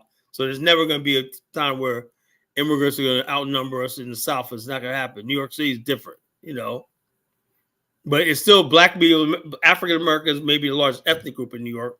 But the numbers of Black That's people, all. That's all I was saying. Right, Kyla. And that's the point I was trying to get. Because we like to do this ethnic well, stuff. we Now don't we have wanted the to influence anymore. We don't have the influence anymore. My problem with Nakneezy, with the FBAs, right? They only do ethnic delineation when it's convenient, right? When I say, okay, well, let's delineate in New York City, right? Because all Caribbeans ain't the same. All Africans aren't the same, right? But when I do it as an FBA person, oh, no. See, no, you're wrong now. That's the only point I was trying to say. African Americans still have a presence in New York City. I mean, the mayor is African American. You'll probably never Yeah, get a but here's the thing, though, Jamal. If you notice You'll that probably never get Eric Adams, although he's so-called African American, right? Yeah, he's African American. Yeah, but hold up. But you got to see how politics work in the big cities, right? Just because but we learned that with David Dinkins, right? Was Dinkins really Black or was he a Democrat? You see what I'm saying? Which we call Eric Adams is a Democrat, right? That's why he made that a sanctuary city. He caters to all these other immigrant groups and everything like that. So although he's a so-called Black American, right, it doesn't mean anything. Same thing with that guy Brandon Johnson in Chicago, right? Yeah. But It you're doesn't in matter politics. if somebody's Black. If you're going to Yeah, be yeah. doing the bidding of these immigrant groups, what use are you? You I know, agree. I was only saying But that because hold you will on the never. Eric Adams thing. You'll You have probably to never get. be, Hold on. That you'll probably never get a Jamaican mayor in our lifetime in New York City. You know what I mean? So that tells you the impact of Black America you know, still in New York City. That's all I'm saying. Go ahead, brother. oh, not well, at all. the And vice let me mayor or jump the back on vice this. Let mayor me in jump a back on this. state like Virginia is a Jamaican lady. You know, she's a Jamaican lady, a vice Yeah, but she came young. mayor. Yeah, but she came young and she married into the African American family. That's a New So now York. look, Black Americans see, and this is Yeah. where he's playing semantics. Let's We were go, Nat. I'm specifically, ready. Let's go. and now you still running your dick sucker as soon as I start speaking, right? Hey, Is that pause, New man. York Pause, enough bro. for You you? from New Is York? that New You York from New enough York? for You should you? know better. Pause. Pause. Yeah, Pause. exactly. Well, why don't you shut the fuck up when I'm Well, talking then? pause, bro. You've been out of the country too long. Pause, my nigga. All right, so now we were talking about were it was all the context were Black people, right? So as far as a group, Black Americans are no longer the majority in in New York. The more foreign-born Blacks or first and second generation immigrants in New York City, which is why there is only traces of Black American culture left in New York City, even though it was built on Black American culture. So they like Eric Adams, that age group, my age group, we are the last of the Black Americans that are still from New York City. His parents moved there from Alabama, but all the new people that's coming are, I would say, from the 90s. Now you're getting these half Americans, So like, Black American and Trini, Black American and this. So Black American population is either dying out, moving out, or breeding out. That's a okay, whole fact. yeah, you're right. Or maybe probably in jail too, But right? Now I It wouldn't happens. say in jail because we're not there in hold on, numbers to be in jail. hold on, Oh, okay. Zongo. And this is the problem I have with some FBAs, right? Uh, no, Because I heard it from African Americans saying that on yeah, YouTube. but that don't mean it. No, That no, don't no. make it If true. you look That don't at make it true. the criminals in New York City, the majority of them are Caribbeans. Oh, They're not okay. Black Americans. Oh, okay.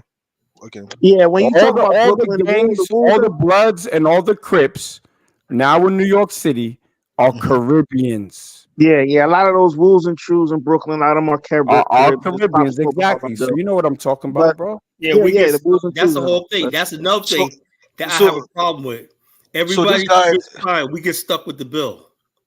this guy, the rapper Chef G and all those kind of guys, Lil TJ, all of them, like they're not like Pop Smoke. Lil Are TJ they is African American?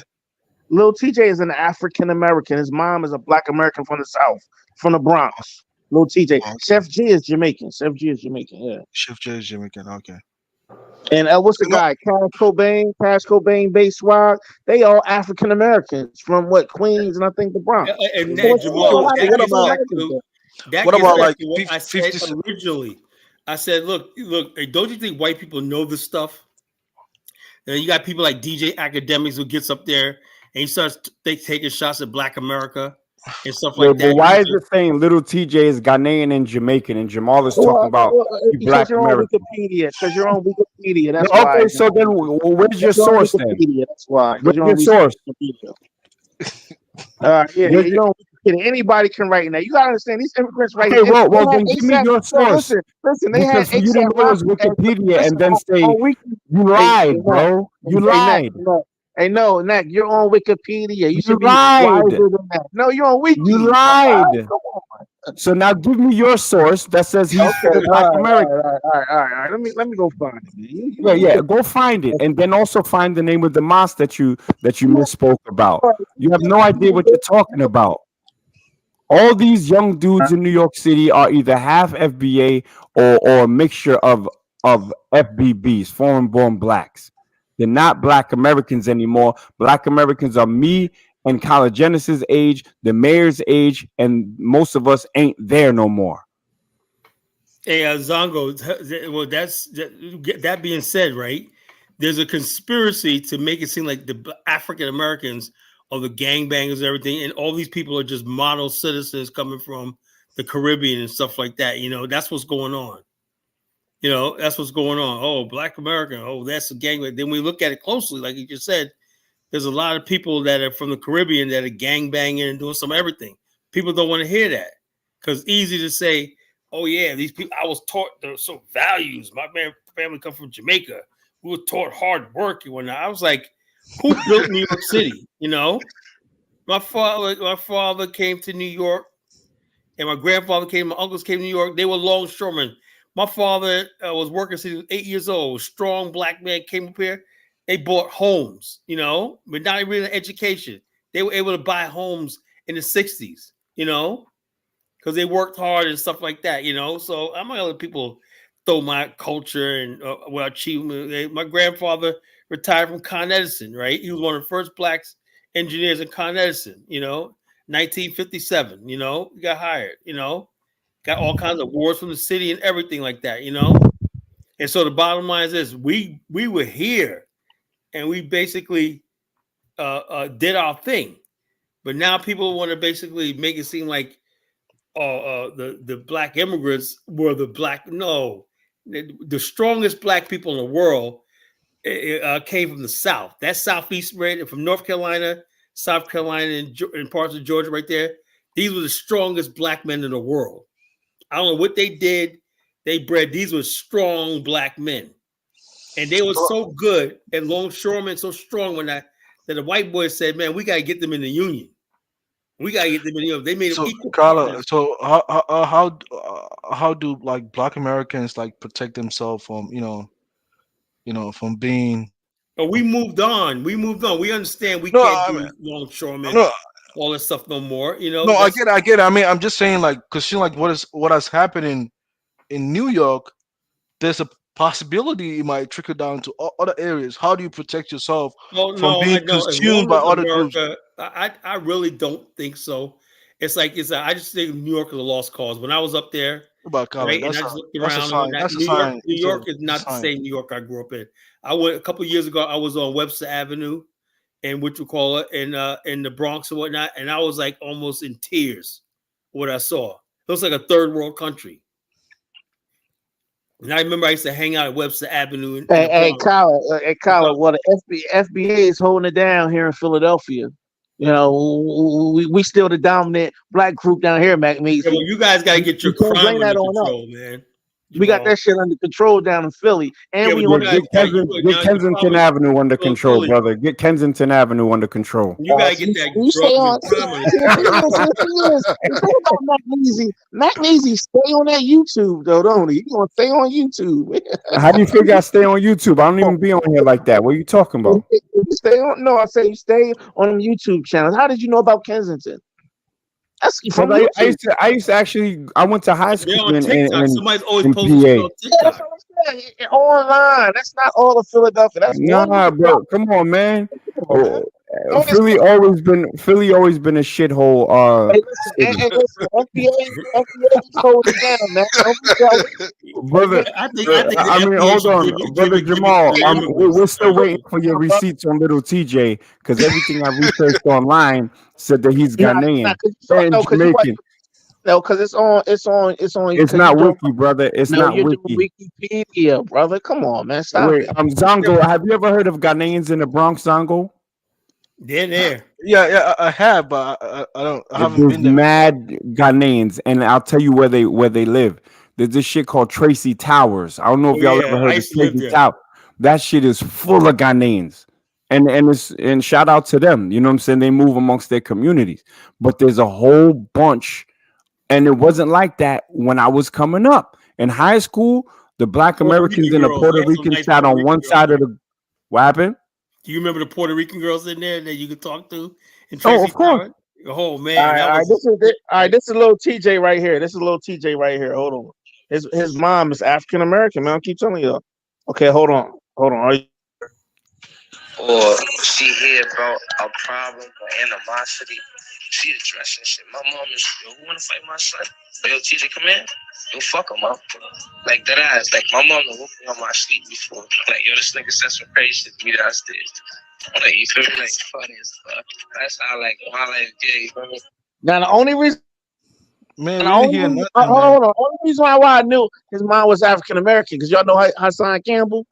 He's from that same neighborhood, and he would have her on the Oh my show. He god. said, Hassan Campbell's not from that neighborhood. Stop it. hold on. Campbell, Hassan Campbell knew the Hassan Campbell's from Bronx River, which is yeah, the but he's East from Bronx. Bronx. Fordham is the West He's from Bronx. Bronx. Hold on. Hassan This Campbell. dude he has no idea what he's talking about.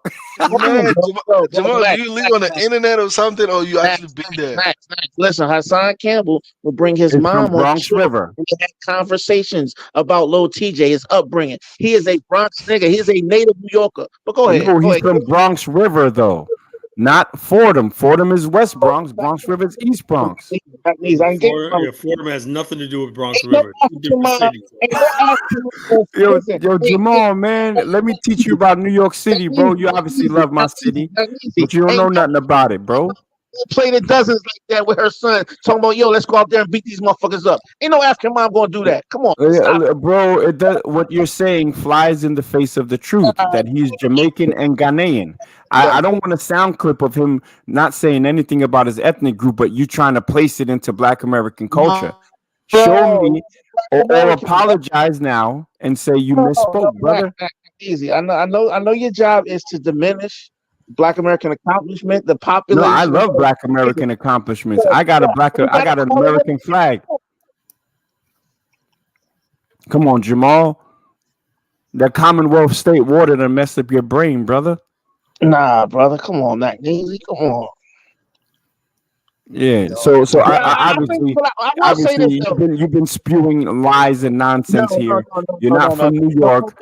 don't call me a liar. But he is African American. Another thing too, right? Whoa. Stay right there. I called you a liar, and if Yeah, you I'm called me a liar. lying, Yeah, you then called I'll me a liar. leave. Yeah, Then I'll leave. Then I'll leave. on Wikipedia and say, "Oh, yo, he's Ghanaian." They do that all the time on Wikipedia. Okay, so Come on, bro. now how about this? Why don't you prove me a liar? And if you do, I'll never come back to this stream again. Listen, I'm not. Listen, that's not my job to prove you a Exactly. liar. It's You not my got job to cooked, prove bro. you a liar. Oh, okay, so I won't call you a liar because liar Okay, it has a all right, cool, nefarious cool. tone. I'll say that you Right. grossly misrepresented the truth here. No. But the You point have I'm a trying to very casual relationship with the listen. truth, sir. No, hold on. Let me find that information on that Brooklyn Mines. Let me find that information on that Brooklyn Mines, man. Hold on. Forget Wikipedia, brother. I got it from other sources too to back up Wikipedia. He's not a Black American. He don't even look Black American. Let's keep it 100. Oh, come on, He look Ghanaian. come on, TJ. Oh, He don't. He look man, come Ghanaian. on, man, Kyler, man, don't do that, He man. do not look like he I've don't seen look Black nothing like Americans no that look like Ghanaian. you, Stop man. it. I've seen Stop Black it. No. Yo, I'm gonna tell you this. Where's my brother Zongo? Zongo, you know what little TJ look like? Yeah, I just seen him right now. I just Google Okay, him. now look at that young man's face and tell me you can't put that dude in Ghana and he walk around Gucci. Yeah, that's for sure. He's gonna walk around good. Yeah, for that's Exactly. Now, when you put me in Ghana, You do they know me from a mile away? Hey, Oboni, Oboni. no, but that's because you're tall, man. You tall and you kind of a little different. You build a little different though. hey, look. I'm looking at this. I'm looking at a picture of his parents right now, right? Yeah. They are native New Yorkers, man. I don't care what y'all say. Look at them. Look, she got on Adidas shell tops with the 3 line joints. Only a New York ain't no Ghanaian wearing this. They not even dressed like Africans. Come on, y'all. Yeah, but he Well, was raised in because you New think York though. Like Africans in New York dress like they just No, got off, but he's the off of oldest. the He's this the guy goddamn is gold crazy, oldest. mine. man.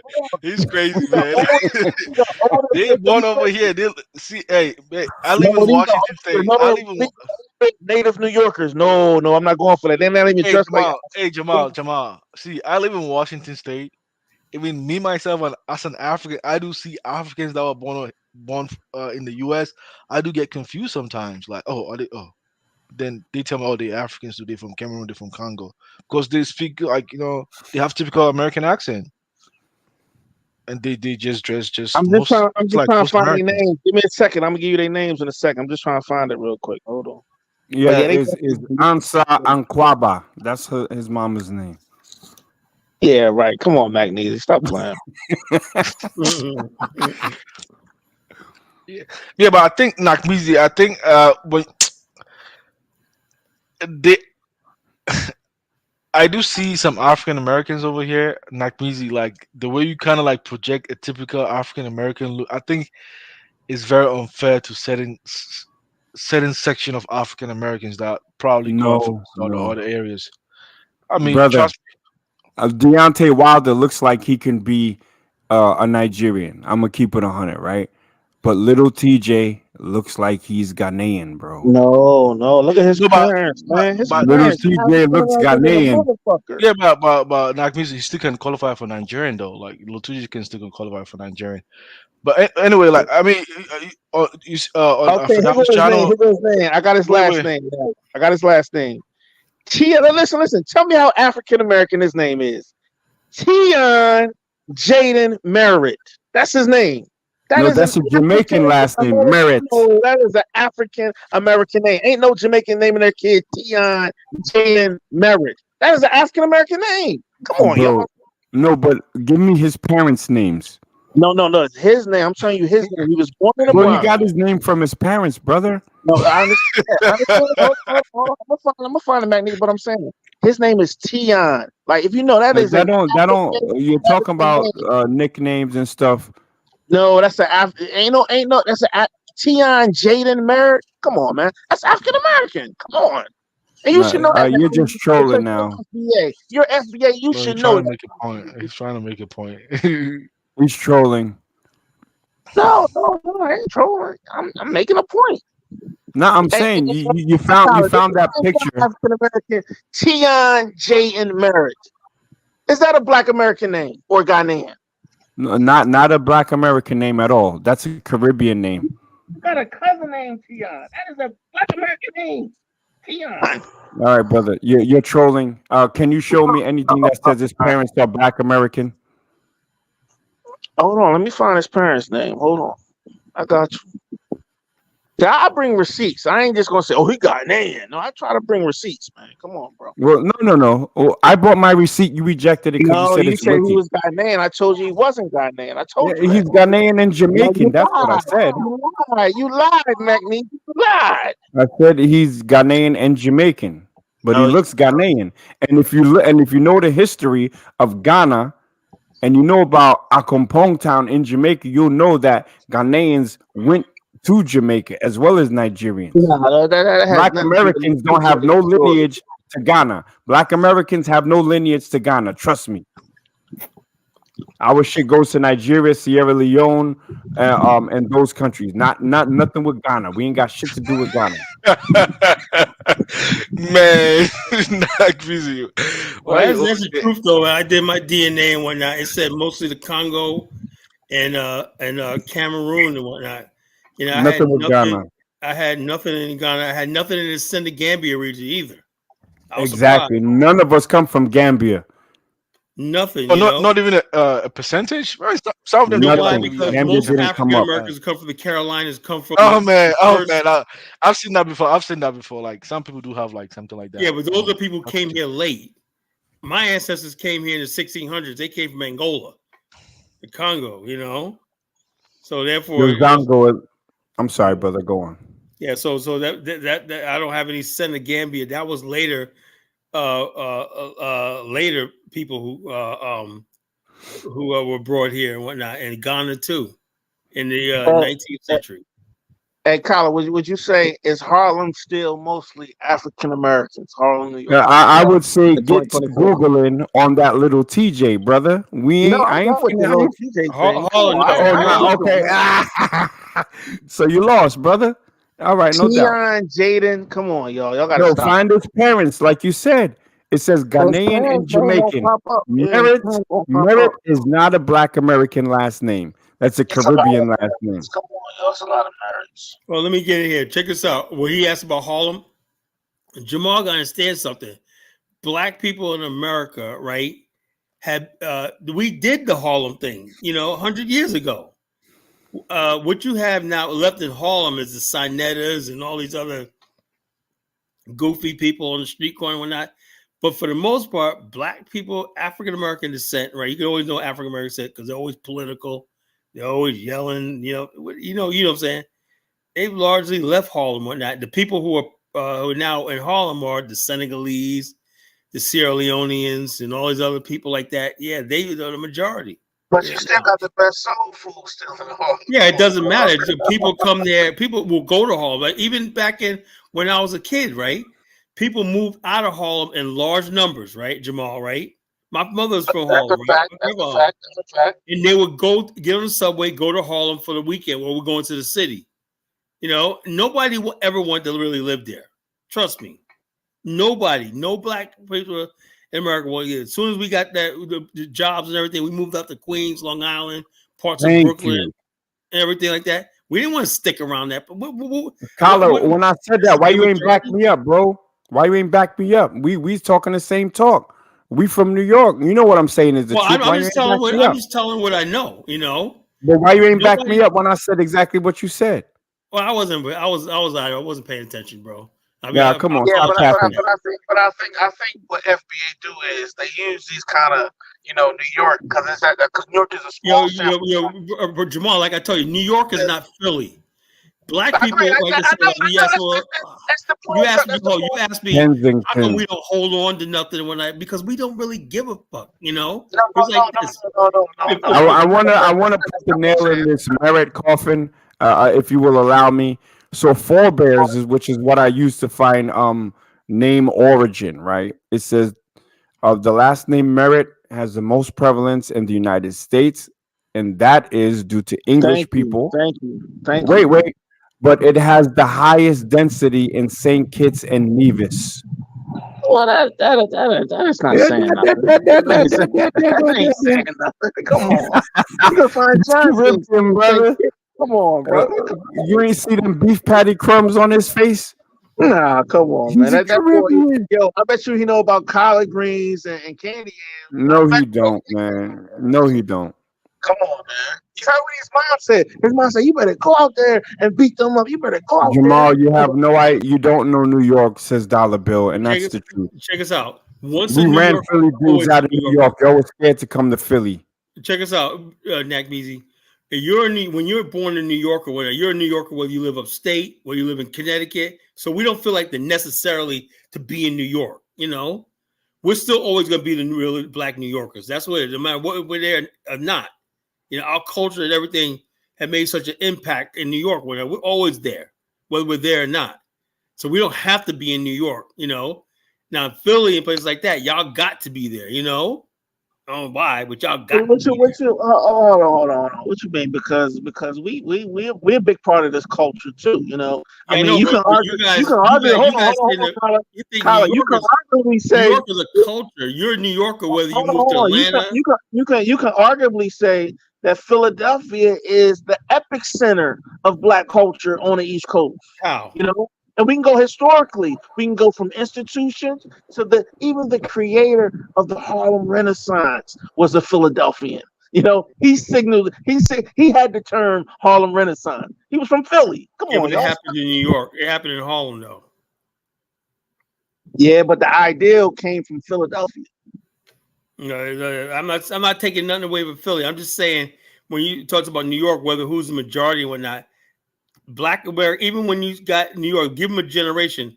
All those Caribbeans and everything like that, they basically adopt Black American culture. That's a template of being Black in New York, Black African American culture. Yeah, I agree. I agree with what Now, Carlos said. I agree with that. Yeah, that's what I'm trying to tell Magnesia. But these So FBA wait, don't get not it. easy. So it does not matter. It does not matter if they're the majority. Our culture is what dominates. I Wait, agree. so I Magnesia, agree. I agree. And I that's agree. what created hip hop and all stuff like that. People talk all they want. You so know, let me ask you this question, like Black Americans, like in hip hop, right? So 50, Ja Rule, Styles P, Cameron, all the Dipset guys, are they also Black Americans or not? Like Dame Dash, Jay Cameron, I Z. think, is Yeah. part Puerto Rican. No. Cameron is an African American. His father, guess what? Guess what, Kyler? He's from Cameron's from Old Harlem. His father went out west to start Roscoe's Chicken and Waffles. That's where his uncle, that's his own. I'm sorry, not his father, his uncle. Cameron comes from old Harlem, the Harlem you come from, Kyle, the same Harlem. He's a Black American. And he tell you that. He had a show. He's like, look, I'm Black American. He ain't got no Dominican in nothing in him. He's a straight Black What American. I thought he was. what about Diddy or Maze or something? Diddy. Listen, 50 Cent is African American. Mace is from Okay. the South. 50 Cent is from South Carolina. DMX is African American. Jay-Z, Black American. Tupac, Black American. Diddy. We I go know. on and on. I mean like the East Coast rappers. That's what. So Joel Santana is an African American. I think he was raised by a Spanish family though, but he's African American. I mean, Jim it's Jones. Joel Santana. Now I think Jim Jones he might be a little He's half Caribbean. Puerto Rican. I think Yeah, Jim yeah, Jones yeah. I think he's half Puerto Caribbean. Rican, Jim Jones, yeah. Oh, okay. but he says he's black. Yeah, but Jada And Kiss, his let's not family, forget all the black Americans in New York that was claiming to be something else. Oh yeah, I'm Dominican. You remember all them black Americans that was saying that they Yeah, was back in the Dominican? days, yeah. Yeah, to appear more exotical. Like this is stuff that Exactly. only New Yorkers would know. So that's why the brother Jamal should just sit back and let the New York talk about New Yeah, York. what's Facts. the name? And like Stacey this is Dash. spill the truth, man. We wanna hear Hey, that, Jack, man. you heard about that? Stacey Dash. Dame Dash said we're black. That's her cousin, right? Right. Stacey Dash said I'm part Mexican. Dame Dash, Yeah. where did that come from? Because they're not proud to be black. You know, and that's we the had to go through that generation. in New York. I grew up with black Americans that acted like they were something other than black Americans. Yeah, we had to go through that in New York. Well, we ain't had to do that in Philly. We wasn't doing that. Well, Philly has always been irrelevant to anything. Oh, They live in a shadow of New York City. You know, and you saying that with a Brooklyn Nets mask on your face? Come on. Yes, and beautiful American flag behind One me. of the worst basketball teams in basketball history. Come on, man. Hey, brother, what part of Africa you been to? I've been to a couple spots. Yeah, right. Your ass went to 116th in Harlem talking about you was in Africa. Stop it. Right, he did for the BAO. He went to Rwanda. He was on a Rwanda trip. Oh, so he went to East Africa? Yeah, I went to East Africa. Yeah, that was on the east side. Why you go to East Africa? You ain't from East Africa, brother. Hey, brother, I claim the whole continent.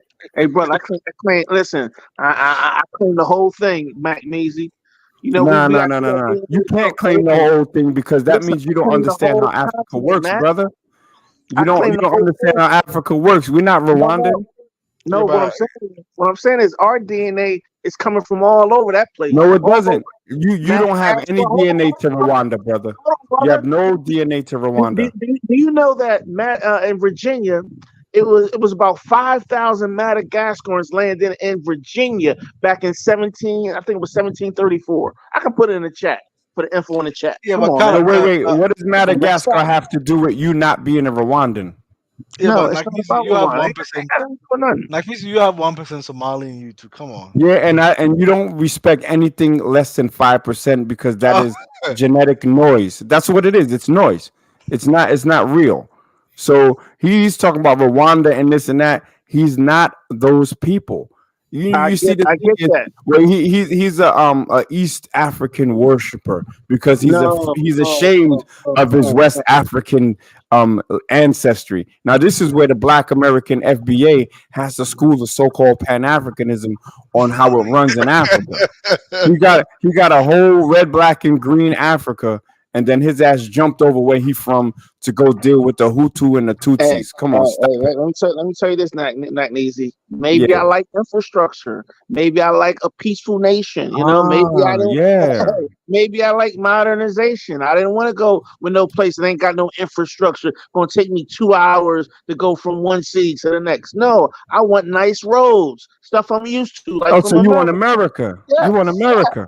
Thank so you, stay your ass in America, brother. No, I want it in Africa. Come on. Oh, okay. All right, brother. West Africa, and I got to drive 3 hours to get from one town. Have you been anywhere else besides Rwanda, brother? I went to Tanzania, Dar es Salaam too. Oh, East Africa. This dude, you an East Side dude. Well, why you skip Nigeria, Ghana, Sierra Leone, Liberia? It's the infrastructure. It's easy. It's the infrastructure. So you a pan infrastructurian, not a Pan African. Yeah. You want to enjoy the white man's infrastructure in East Africa, brother. But if you know anything about BAIO, they've been very focal on I've been talking about infrastructure for 30 years, bro. I said that's the only thing that's for the Black American Infrastructure Organization. Yeah. That's a fact. Yeah. So anybody that knows them, that's not a news to me. For me personally, it's not a news. Like Carla's been, spearheading about African infrastructure. Like it's not something new to me actually. Yeah, So you I can't. Yeah, gotta I have got the it. infrastructure, bro. You Now know, I'm all with the Tell us how that infrastructure, infrastructure is. but I don't put infrastructure over lineage though. You see what I'm saying? oh, I I don't know. look I'm not at I gonna. don't. You're not gonna see me go Yeah. to Now we talking. Yeah. let's say even though I liked Morocco when I was there, that has good infrastructure. I mean, Morocco's nice, but But I don't have no lineage there. I was like, damn, man, I exactly, just like this brother yo, has no I'll lineage be to honest with you, Rwanda. right? Yo, check this out. I'll be honest with you guys, right? You might gonna laugh at this, right? When I was to Morocco, right, I was thinking to myself, how can I spin this and try to be like, yo, we got really Moroccan heritage. I was like, yo, man. Say that Yo, again. how we Say gonna that spin again. this? he wish he was Moroccan because Yeah, I was like, he how You had we gonna see, like spin this? When I, this, yo, I was he's like, not a check proud this Black yo, wait. American. He want to no be no no everything but Black American. no no No, no, but no. I was just like, he if we have admired a he Pan admired the African, how infrastructure. can He I admired the justify having a infrastructure. Pan African movement in Morocco? I can't. Oh, you can't exactly. Right. So I Listen, was, listen. but it did cross my mind. Trust me, because the But by country's the same unique. token, you can't do that in Rwanda either. But listen, Mac Yeah. needs because we're Black Americans. You know how we regard the whole continent as ours. We Nope, don't no, just we say, don't. "Oh no, I'm just from the Ivory Coast or the Gold Coast." No, we claim the whole thing. That is the nature of the Black American. Because No, you can arguably hold on, Mac Neasy. You can arguably say that the Africans that got transported over to the Western I'm more Hemisphere, you African can say than the African. you can arguably say we are the first Africans. You No, know, we're not. we, I Yeah, hold on, hold but it on. doesn't work like that, man. You gotta go So keep hold on, moving but on. let him finish so I can cook him. Go on, brother. You can Jump, argue ease that down into the pot of oil. Go on. you can arguably say that the Jamaican, the North American, Black American, and whoever that came in the Western Hemisphere, the Trini, you can arguably say they are the first Africans because we are the first people group to accept that. Look, we come from the other land. We come from Africa. We were the first Africans because back in Africa, what were they? They were Igbos, Mandinkas, Hausa, blah blah blah. They didn't see themselves as Africans. But go ahead, bro. So now you're playing continental semantics. No, Without the Black American or the Black diasporans, I mean, without the African, you don't have Black Americans. You don't have the diasporan. What you're doing is you're trying to all lives matter the continent of Africa. And by doing that, what you're doing is you're erasing the beautiful diversity and cultures that exist in different places in the continent that are broken down primarily through ethnic group, religion, and then nationality. You have to understand this, brother. So you can't just say I'm the real African, but maybe you can. But now I want you to do this in front of everyone, brother. Say that Black Americans and the diasporans are the real first Africans, but I want you to say it in an African language. Go. well, of course, I don't know African, Exactly. So how you but the real first real no, African and you no, can't even no, speak an African no. language? You don't have to have the You language to are be that you ethnic are group. a Black American that Hold on, fantasizes about being an hold African. on. No, what I'm saying is, Nightlies, if you think about it, the whole ideal of being African is a Western concept. And there's nothing wrong with that Mm, because time changed. Back mm, in Nigeria and Dahomey land and Yoruba land, they seen themselves as Yoruba. They seen mm-hmm, themselves as the Canary people up north in Nigeria. They seen mm-hmm. themselves, in places of like the Senegambia region. There was Mandinka, there was Kru, there was all these different ethnic groups. But Right. the concept of the transatlantic slave trade of us being African, that changes the dynamics of our Okay. community. I like your thought process. However, it doesn't jive well with the reality. I could yell and have all the smoke on a panel for my brother Zongo, right? But after me berating him and what he's always gonna be a Zongo native. I can't tell him anything from a Western standpoint and make him an Igbo or make him or whatever. He's gonna be who he is, and that's the reality of the continent. You cannot just all, or what do they call it, flat black the continent from a diasporan perspective when our culture is a new culture made under the pressure cooker of the transatlantic slave trade in America. So we're not even the same as Jamaicans. So you can't, as being a byproduct of the original African, then turn around and tell the original African what sort of identity they need to embrace based on your transatlantic slave mentality. We're talking 400 years, 500 years at most. But these kingdoms in Africa go back to thousands of years. So who are you, a Johnny come lately? You know what I'm saying? Igbo talking about, or a 23andMe African talk about, you can tell the African how to identify himself. You have no idea what you're talking about, brother. Right, I agree with you on to a certain degree, but we have to be Of honest. course And you that's do. and Kyla, we should have this room another time, another topic. That a lot of these tribes that were championed, I hate to bust your bubble, but they're not that old. They don't go back thousands of these years y'all talking about. For example, the Zulu. The Zulu was a unification. You know, the African American is older than the Zulu tribe. Did you know that, Magnesium?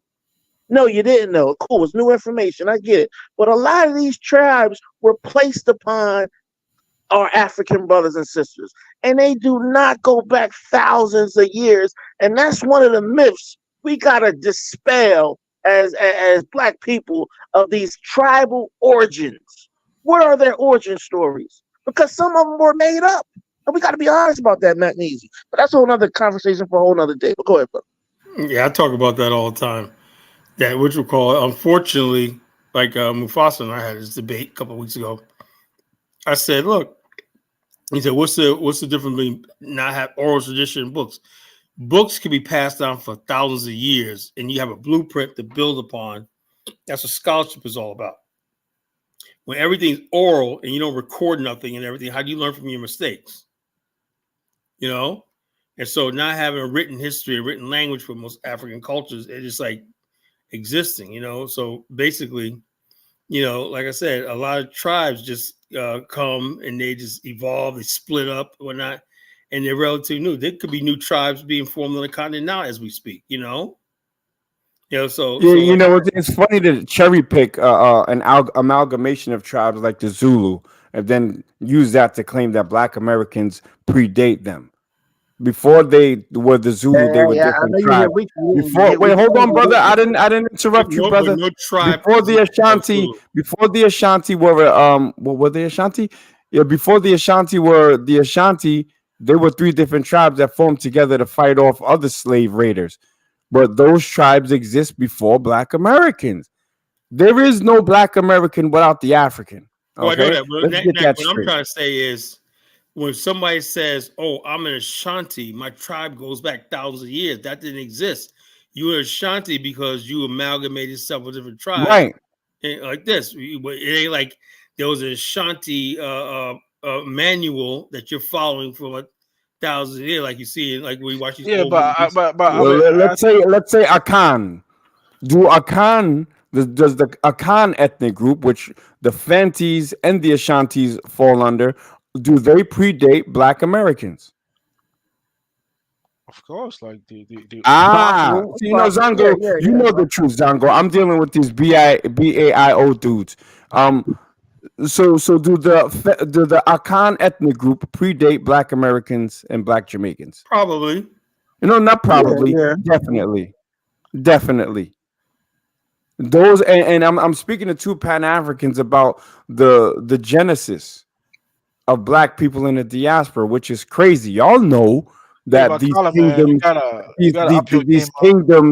these kingdoms predate Black Americans. We came, you know, slightly prior to 1619 and officially at 1619, and they were already there. The Portuguese were trading with them even 1500s. Thank you. Yeah, but I'm trying to say is okay. What came out of that? Out of those relationships, new tribes and stuff like that were formed. Yeah. Look at what happened in the Igbo land. That happened much later. Igbo land, even the modern Yoruba states and stuff like that, even No, the no, no. modern Hausa. Bakala. No new tribes. Remember Let him Ose cook himself, Bongo. Danfagio Let in him cook northern himself. Nigeria? Remember northern Nigeria? That was 1820. Yeah, Bakala. These people, they have their own language, their own culture. Man, like people who went to Australia, they didn't create no freaking language over there. It takes years to be able to create language. Yeah, but what I'm trying to say is this. This though, my whole thing is, can we all agree that African culture, that Black American culture, is behind the rest of the world in development? What? We're behind the rest of the world. But Asians kept good records and stuff like that, so they was able to. I believe this is my theory, right? My theory between 1600 and 1850, right? This height of the transatlantic slave trade, right? Africa's development was arrested, right? In that time period, Europe created the Age of Reason, the Age of Lightning. They produced people like Copernicus, Lot, and all these other Newton, all these other people of brilliant minds, stuff like that. World travel was synchronized, stuff like that. Even during the Middle Ages, people in Venice, Italy, which had communication with people as far away as China and stuff like that. So the world was getting smaller. Books were being translated. Trade routes were opened up on the globe. All that time period, right? Africa fell into darkness. The transatlantic slave trade, 200. Yeah, but you can't assess history on that basis. Why not? It, We lost it 250 depends. It years depends. It from depends. nothing. I mean, No, that's cap. because if you look at the continent in general, right? Like generally, like like people that are located in coastal areas on the continent, they tend to be more advanced, but than the ones that are in the interland. Because the more coastal area you are located, you get in contact with other Yeah, other but civilization what did elsewhere. coastal people do with their more advancement? They enslaved and helped the outsiders loot the continent.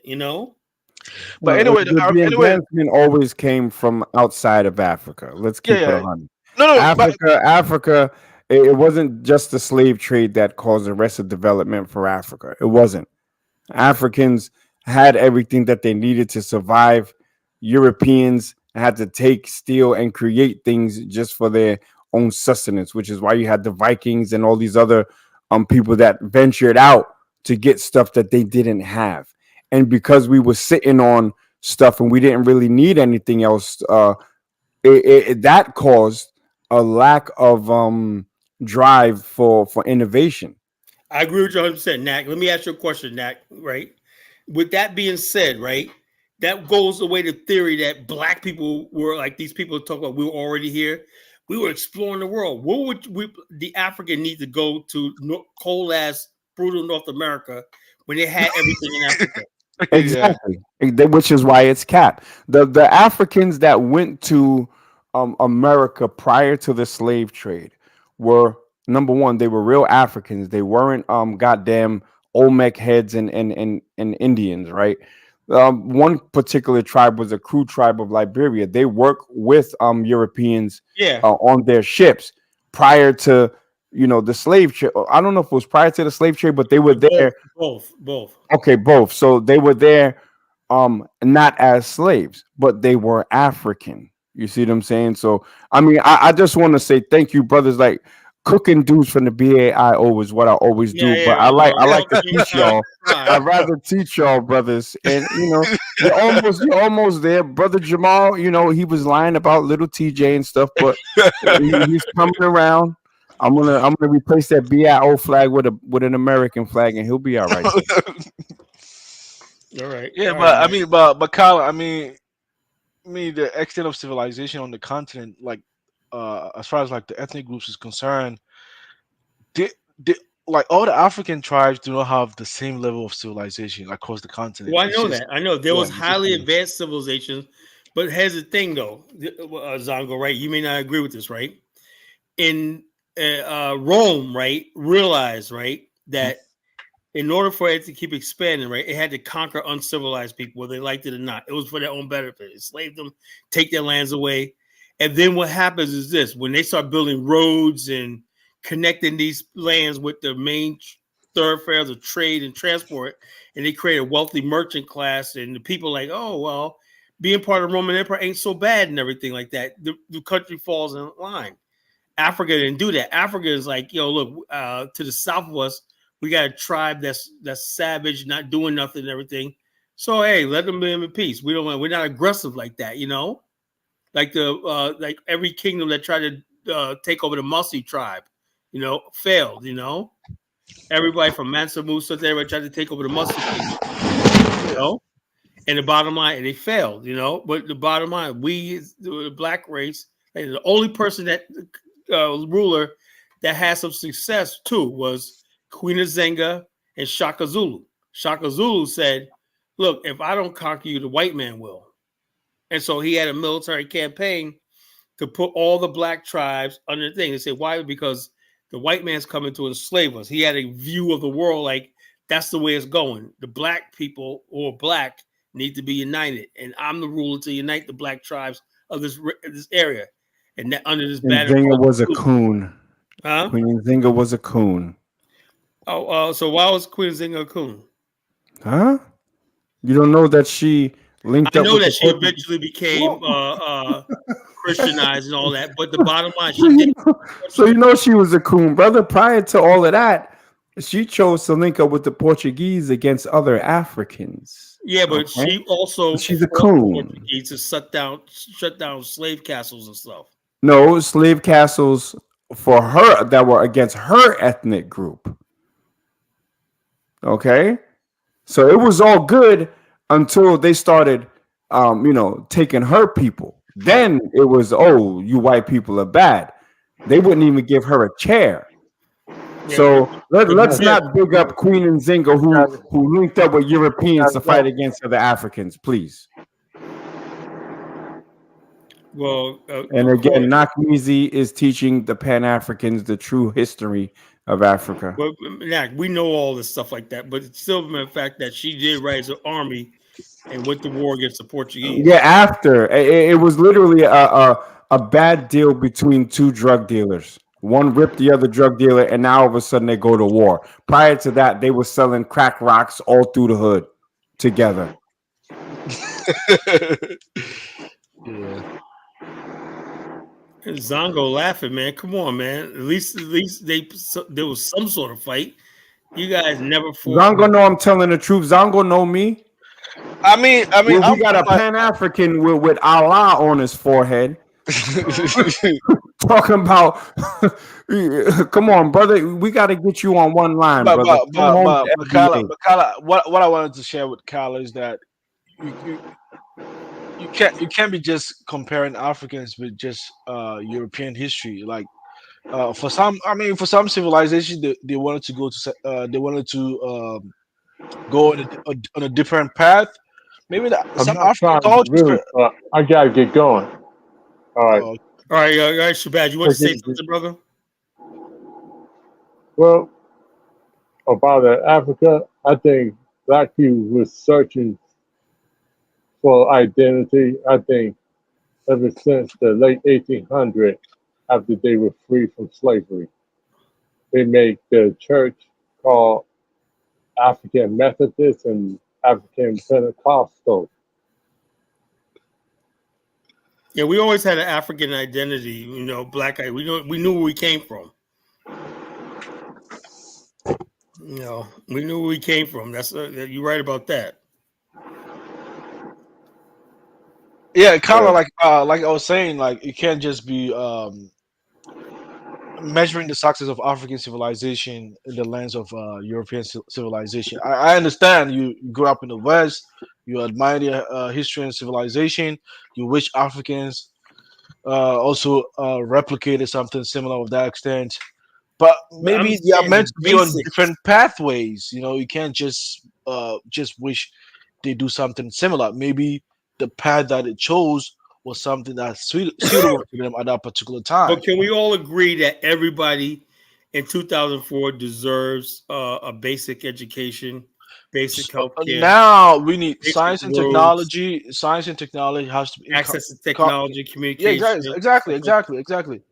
But as far as like the indigenous culture, like I don't think anything needs to be changed. But we need science and technology to help us to be competitive in this contemporary age. I mean, that's undoubtedly agreeable between you and I. But let me ask you a question. Like I said, the Asian countries, how is it Japan is the most indigenous culture in the world, right? They preserve their culture and everything, but yet it's highly advanced and modern. How come? Homogeneous, not indigenous. Homogeneous, brother. Yeah, but I'm saying, but it's more Asian than any other Asian country in the world. Yeah, homogeneous. It's homogeneous. Yeah. No, Homogeneous, it just homogeneous, not homogeneous. Homogeneous. homogeneous more like British accent. That's really understand. Either way, it's the same actually. If you What ask. I'm saying about the Japanese is, if you go to rural Japan, they preserve the gardens and everything like that. Is so Japanese. I think the time you think you travel back in time, but yet at the same time they got these high, tall buildings, industrial zones, everything, putting out massive products to the world and everything. How could you do both? Because they understand that they actually you're talking about country versus city, right? Now in the city, you find everything but Japanese culture. You got Japanese Chicano, Japanese hip Oh hop yeah, people, Japanese reggae. You got everything. So I think it's a culture, a mixture of both. So like I mean, I don't think it's anything different than like anywhere else. modernization. So I mean, I get what Carla is coming for. Like you want them to modernize, but I mean, is the and the intellect bottom black line is one? this. Let me ask you a question, Zongo. Why is it that the only group of people fear they're going to lose their culture is Africans if they modernize? No, is that what you think? I mean, because I Yeah, mean, but Karen. it'd be like black people, Africans, right? Speak Mhm. the British English, whatnot, speak with British accent, talk about my culture and whatnot. You Man, wouldn't a lot of Africans get have hugged lost up their with a white culture. girl in the UK talking about my culture got to be A preserved. lot, yeah, I mean, a lot of them are very, a lot of them have lost their culture. If you ask me personally, because Yeah, if you they go to don't Ghana, speak for much. instance, a lot of the Ashantis that you see them over there claiming. I mean, Ashantis before pre-colonial Ashanti kingdom, they never believe in Christianity, but a lot of them now think in the context of Christianity, Christian God, and everything. So there has been some kind of alteration in their existing culture with regards to their food. Even their language now is mixed with English terms and languages, just like Black American Ebonics. I mean, it's mixed. So they don't have like pristine um, culture as they supposedly claim. It has been alterated over time by influence I from think that's what a lot of black people in America talk about. It's like when we go to Africa, and I say a lot of ignorant black people go to Ghana and they get beat over the head, learn Ashanti, and they're learning stuff that's not even authentic. no. I mean, this aspect of it that is authentic, but I'm just saying like the the the the mentality of Ashanti people now. I don't think it's the same thing as it is like 300 years because now Ashantis are against Konfuanachi, the priest that fought against the British during that war. A lot of Ashantis are against him now because they're like, oh man, he's a fetish priest, man. Don't be following him and blah blah blah. You know. But I mean, you're not gonna fault them. When Osei Tutu was captured and sent to Seychelles. I mean, he was indoctrinated. So when he came back, he was the one that helped in changing the culture of most of the Ashanti people. He brought Christianity to them because he was in prison for several years, and when he came back, he came back as a Christian, and he was their king. So he was the one that helped in implementing these Christian values within the society of the Ashantis, particularly, right? So I mean, it's just they were conquered. I mean, it's nothing you can do about it. There's nothing you can do about it. That's why you have a lot of people just have to be technologically advanced.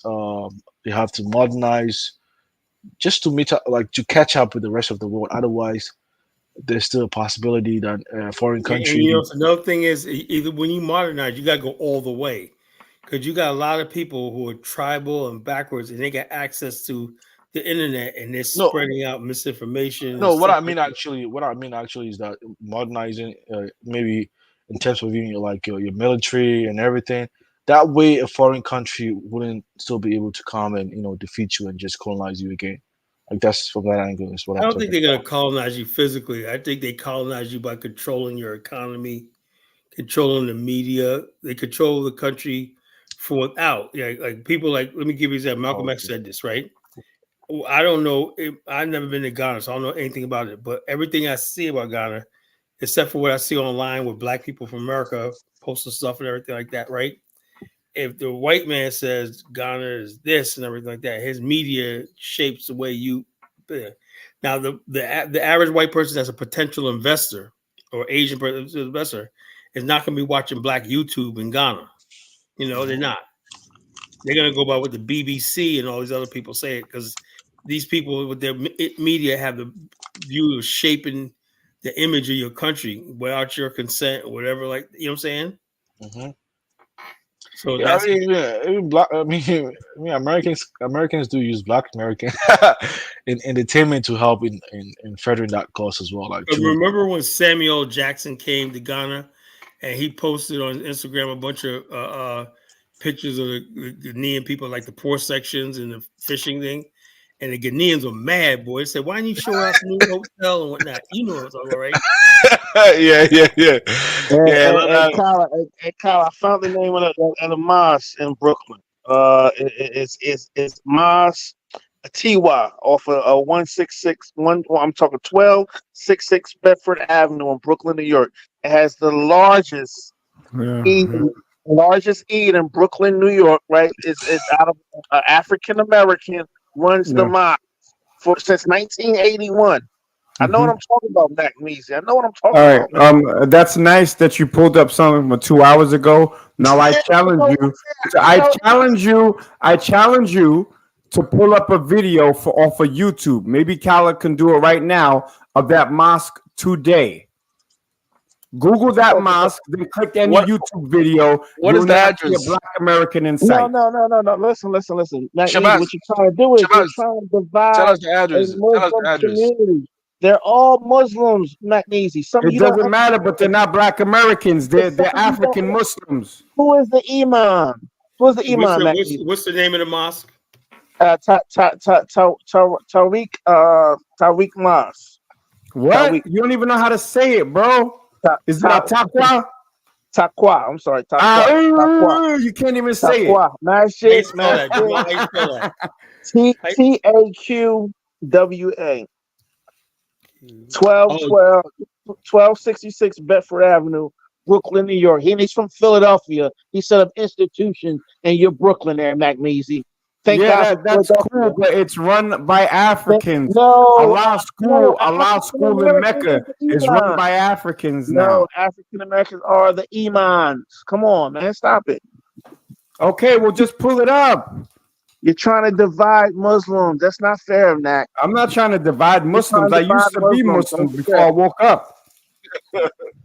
And now I'm cooking some bacon. Yeah, and there's nothing wrong with that. But the point I was trying to say is, what the brother was saying is it is still an African American presence in New York City, and we got to be honest. We can't say that it's not there anymore.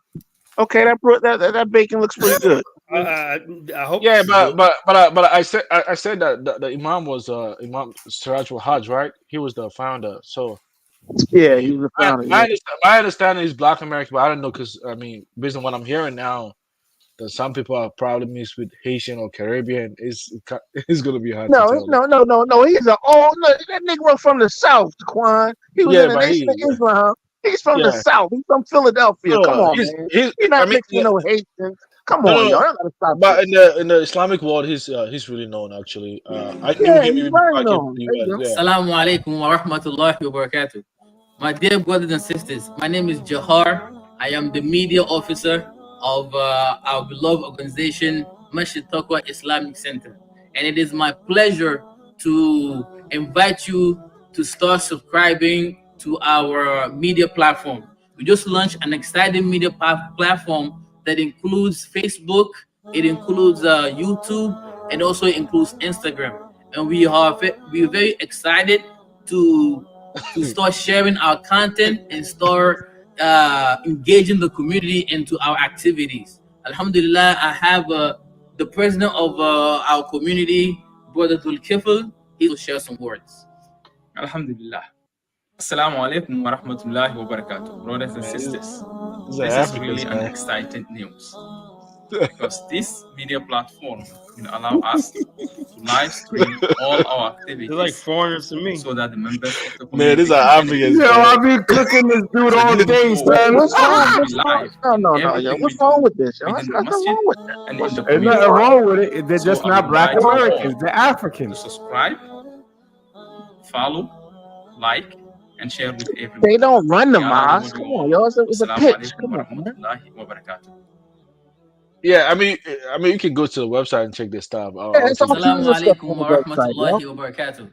My dear brothers and sisters, it is my pleasure to announce. Oh man, I forgot to forget myself. Okay. Forgot his words. He could be Yeah, Black yeah, American. from the activities. No, his But the accent point is is good. that He didn't grow up over here. right? You're doing good. You're doing better than Sorry. me. Ready? Okay. So okay. Oh no. So, Wait. so from there, and also welcome this initiative. Give it So to, basically, my point was proven again. That mosque has been taken over by Africans. This Stop is an it. African invasion. No, it's The been Iman infested. restaurants. It's been the infested Iman by Africans.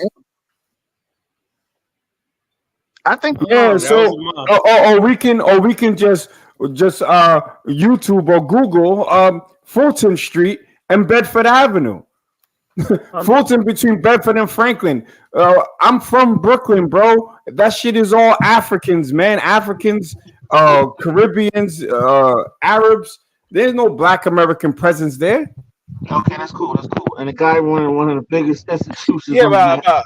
yeah, Anyway, but hold on. I think that's the problem, Colin, with some Black Americans, right? Yo, They Jamal, nobody, all the black people that lived No, there I'm talking are about the gone FBAs. I'm because they talking about moved the up, FBAs. I'm talking moved about out. the FBAs because no Black American is mad about this. I'm talking about the FBAs. This is their problem, right? Presentation, right? They want something to appear that it's not African. That triggers Macneasy because they see two Africans in the video, saying what you're saying. The people that's writing the check in that building, the people that's taking care of the maintenance and everything in that building are African American. And there's nothing wrong with being behind the scenes, Macneasy. They don't have to be waving their flag at every moment.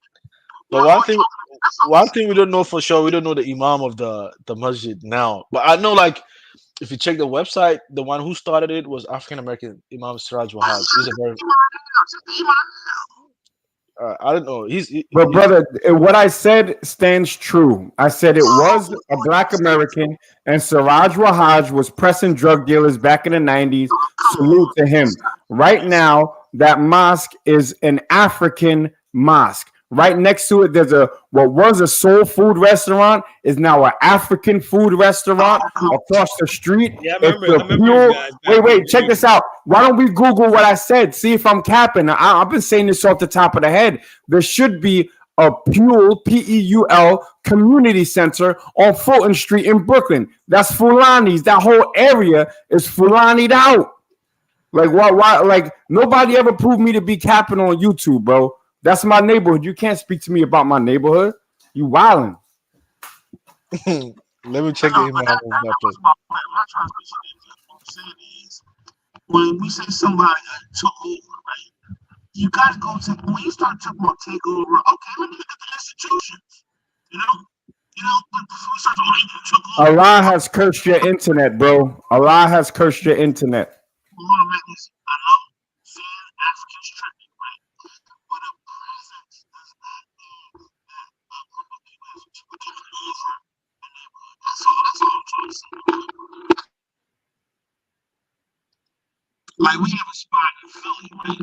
It's called Yeah, you sound crazy right now, bro. We can't even understand you. We want to hear you cook yourself again, but we can't hear you. Magnesium. We got a spot in Philly called African Town, right?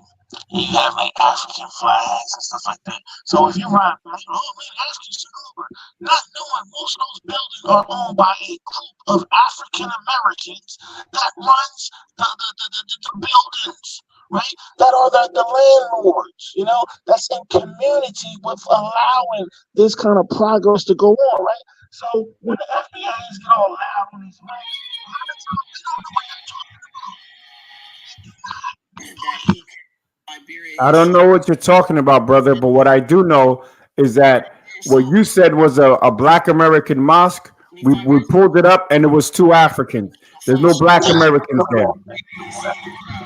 Responsibility to teach their own people to do the necessary structures, farm and water filtration. Why does it always seem to always lead back to us? I find that problematic. Is that the mosque, Cal? What? No, that was that Four Righteous chick made a video about me. Afro Think Tank made a video about me. Four Righteous made a video about me. Oh, well, I'm becoming a talk of the town, bro. I'm loving this. Wow. But yeah, listen. Yeah, I think as it stands now, still the African American man is still the imam of that masjid. Thank you, brother. Listen, man, that's a powerful institution in Brooklyn, man, and y'all not gonna stop that, brother. It's not a Black American institution. There's all Africans there, bro. Like, stop it. You cooked yourself with in your own argument, bro. Just say I gave you information you didn't know about. Okay, no, how you didn't even know the name of Matakwa. I used to go there, brother. Magnesium. I want to go there. And now I'm cooking bacon. I want you to stop saying from this day on, there's no African American remnants of culture or anything in New York City because no. See, okay.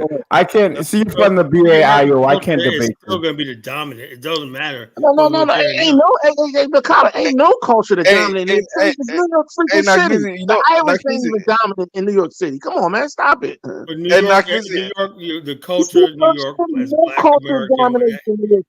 Black American. Nakmisi, you know what Takwa means? Hey, Nak, you know what Takwa means? Now, what does it mean? Oh, conviction. Oh, wow. Yeah. Well, I've tried and convicted Jamal, and he still stands but not as a Takwa. He's been convicted of capping on this live stream. He says it's FBA run.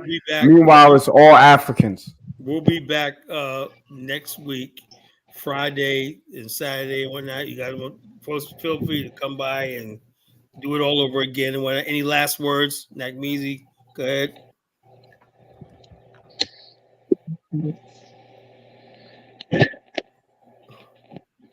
All right, no last words, Jamal. You got any last words? I just want. It's a great show, Paul. I appreciate it.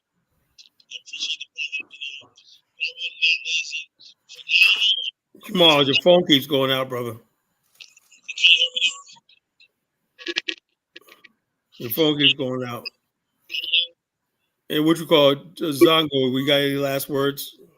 Yeah, I said it is a great show. We saw different views from Nag, Jamal, always a good thing, Yeah, so it is a great show. I like the fact that nobody viewpoint was prevented. Everybody was allowed to express their own viewpoint. Bottom line is this: it's not as long as the ones we did on Bomani's show, but we'll get there.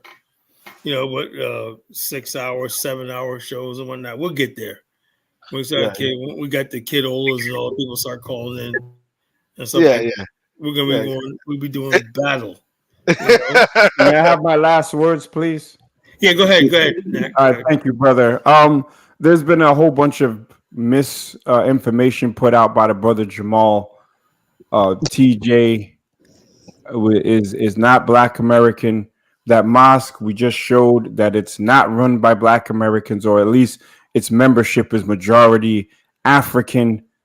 Everything that I said, I stood on business. You know what I'm saying? And that's the difference between the premium black and the clearance black. Oh You my know, I god. am a premium black American from New York City, old school, and Philadelphia has always lived in the shadows of New York City. They've been our little brother, our little homie that we used to send to the store to bring us back some Dipsy Doodles and a 50-cent tropical fantasy soda and smack him in the back of the head. So salute to my little brother Jamal. I'm gonna put you under my wing like chicken fried rice, and I'm gonna teach you about Africa. I'll teach you about Pan Africanism. And Cali, you know I've cooked you years and years, but now I look at you like a son, even though you're older than me. I love you, son. And also All like right. and also kind of like funny. to those the earlier show you had the lady on the other platform. All Africans don't think that way, you know. It's just a section of very few Oh, people you talking that. about that Igbo land chick? Yeah, Now of you got course, this yeah. idiot Afro think tank coming at me because of that shit, you know? And I'm Oh, like, Yeah, and now he's coming at me like, oh, God, this sound like a Pan African. So Pan African means you let these motherfuckers, these dirty motherfuckers, come over here, take a shit on us, say whatever the fucker, lie on us, whatnot. When you call them dirty motherfuckers, that doesn't jive with Pan Africanism, bro. The bottom line, I'm redefining what Pan African is because Pan African become dirty. Dirty. I got too many dirty people that I'm sick and tired of that are in this for the money and stuff like that. So I got all these dirty, unscrupulous, underhanded people in the Pan African movement, and I'm not being nice no more. You know, You said that Nigeria was a cesspool.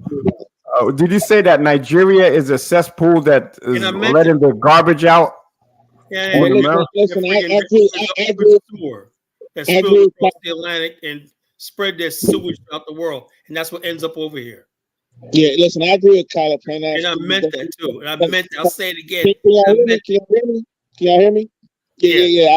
I agree with Kyla. A Pan African definitely needs an update. But I will say this, not easy. This day moving forward, you will never utter there is no Black American influence still in New York City ever again. I'm gonna give you institutions, and I'm gonna give you more next There's week. always gonna be Black American influence, but we're just not there, Jamal. I'm gonna educate y'all, particularly this Mac Neasy. I'm gonna educate you. I don't want you to ever say that, Mac Neasy, that it's no black institution. I didn't say that. I said we were the minority, and you wanted a clarification on minority. How about this, brother? How about this? How about this? Because you called me a passport, bro. You said I Yeah, haven't been back to New York. Yeah. So you obviously follow me online, and I appreciate it, brother. Have you subscribed and liked and shared any of my videos? But I'll debate you for $500 on Pan Africanism on this show, and I will cook you like Jollof from that shithole called Nigeria. all right, we can do that. Black All right, American. well, there you go, man. Next week, bro. I hope Let's make you it happen to happen be there. here. Let's make it happen. Let's make it happen. Let's make like I said, let's make the Uncle Ruckus show happen. Remember that? You know, Sources too, man. Yo, Zongo, have you heard from Kaizo? Kaiser was on this show the other night. Yeah. Oh, so Yeah, he's around. I think he has done a couple of shows like I think this week. Yeah, he did it. I think was it on Thursday or something? Yeah, I think he did a show on Thursday or Wednesday or something like that. I was blessed to have Kaiser on this show last week. You know, it was on. Yeah, he said when he was broke, he was doing long shows, but now I think He don't need the money no more. that That FBA money really came through. That's one thing people can't say. We look at who does the super chats. Who keeps everybody. It's the so-called FBA. Everybody. Hey, that's turkey bacon, by the way. That's turkey bacon. Turkey bacon. FBAs ain't got no money. Yeah, people say that all about it, but the truth is, all the platforms and whatnot. If you had to rely on Nigerians and everybody else, you starve. You know? No. It's the truth, man. The The African- Africans don't have the money, or they're cheap as hell. No, the Africans donate too. They donate too. I mean, we all They donate. don't take anything seriously. You know, they don't take this seriously. Black people at least put their money behind something they believe in. And they Yeah, could be we wrong. donate. We could be wrong as two left feet, but you be seeing black people $50 super chat, $100 super chat, cash up. Thanks for the donation. You never see Afatunde or Kwame, Long Stroke Kwame. No, some Cash do App. give money, man. Some a lot of them do give money, even $200. Some Well, that Africans, one guy, that one Nigerian guy does no, good. You know, I forgot his name. He be on Kaiser's show, and he is a yeah. Nigerian guy that be giving There out was big there was chats. one guy, that one Cameroonian guy from Chicago. He gave Afrodamus even $200 in one day. Yeah, So he some must good be money. one of those. I hate the blacks and whatnot. I've Uh, donated more to Aphrodite stream than $200 in one day. no. Yeah. Nakmizu too is a very generous man. That's undoubtedly, yeah, on all platforms. Yeah, that's for sure. So But all right. sometimes you try to bully people into doing that, so that's why I kind of like don't What do you mean I respect. bully people? I mean, if you try to, if you don't want to entertain their opinion, you just pay money and they just kick them out. It's called That's good. capitalism, brother. That's good for business, but it's not really good for the show. Well, that means if you want to look, the way of the world is if you don't have money, you don't have a voice. I'm Oh, just really? teaching people how to have a voice. Oh, is that what you're saying? Yeah, Yeah, I absolutely. agree with that, I man. You wanna know, set this debate in stone with the brother Jamal. well, we'll be here next weekend. You know, Listen, Friday we and can Yeah, all right. debate, Saturday. man. It Yo, don't matter. what's We up can with my debate. Jamaican brother? You gotta establish Bomani. the topic. But What is the money, but topic? mine's doing right. He's about to go. He's about to go to Ghana for a tour and whatnot. You know, but I did the tour with him in Liberia one night. We had a good time and everything. But he's into that tourism stuff, and it's not me. I Right, did the right, right, tour. right. It's just not me. I can't do it. I can't do that stuff. I can't do this. I cannot make a business out of what I Yeah, believe. It's a but conflict of interest. I mean that's because Carl. I mean you have your own insurance Of business course, as I'm well. like Yeah, of this. I'm course. happy. Yeah, you're happy, so that's really understandable, right? Hell, I want to waste time begging somebody to go. I want to be like this. If I don't like somebody, I'm like this. If I don't like you, I'll be like, get the fuck out of my face. I'm not gonna be sitting there listening to somebody bitching and complaining to me all day about this or the hotel got to have this and we got to have this. And oh yeah, let me try to fix this way. Look, I can't do it. I don't But have the patience. you can't be a Pan African then, man. A No, leader, I'm a Pan African. Like, a look, leader if I you did should be. tours, right, it was be in one hotel, right? Mhm. Don't call me for shit. No, people are always going to complain. You just Don't have to learn complain to how me to. about shit. If they complain, you have to learn how to, implement your That's why I leadership can't do skills. that. I cannot do that. It means you I can't be a cannot do leader that. of the Pan African movement. That's what it Yeah, means. but the bottom line, I want something return, right? What you call? Let me give you an example. We got several guys that came on the Dion and everything. They think about going back to Liberian investing and stuff like that. If that materializes, it's been worth it, right? But don't sit there and have me freaking on edge when I did. Also, tell me, well, we think we're gonna stick with Ghana. We're gonna stick with Ghana. I'm like, oh, fuck you, then. We don't need. I don't need your investment. I say it's a good thing because in Liberia you can actually own property. In Ghana, you're gonna pay a lease, and they're always complaining about this country that I gave them a country that, boom, you don't have to do all that stuff like that. You don't have to all the problems and everything like that. Right? So if you want to go someplace else, hey, it's fine. But I'm not gonna sweat it. I'm not gonna sweat it. As I said, turning this into a business is not a good idea.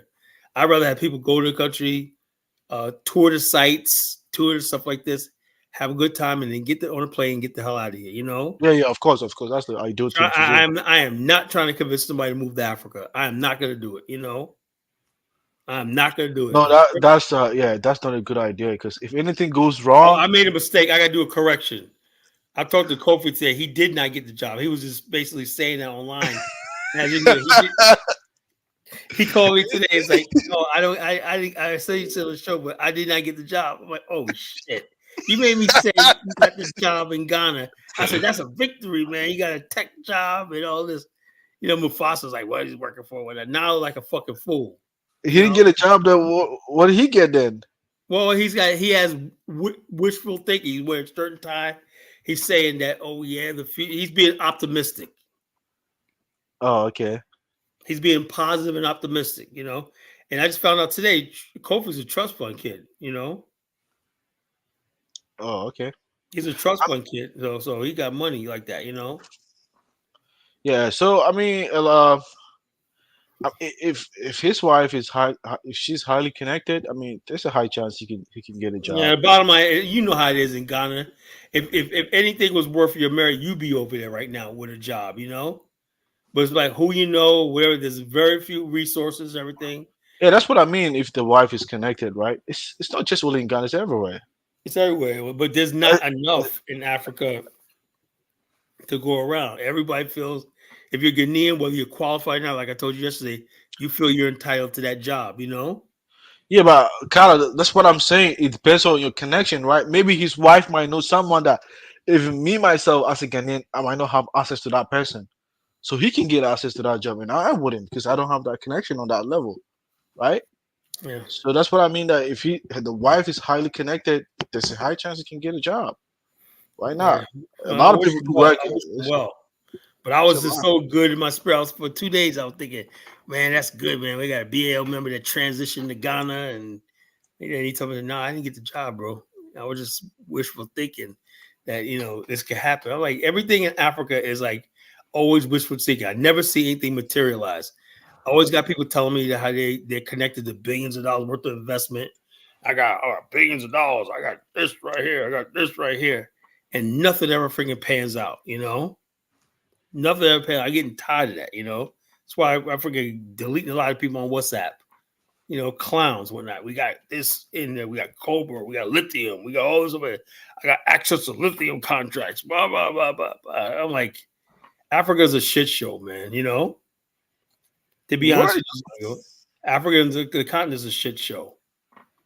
The worst thing they do is give the black man power. And we just didn't know what to do with it. If we're intelligent people, we could have freaking built. Yeah.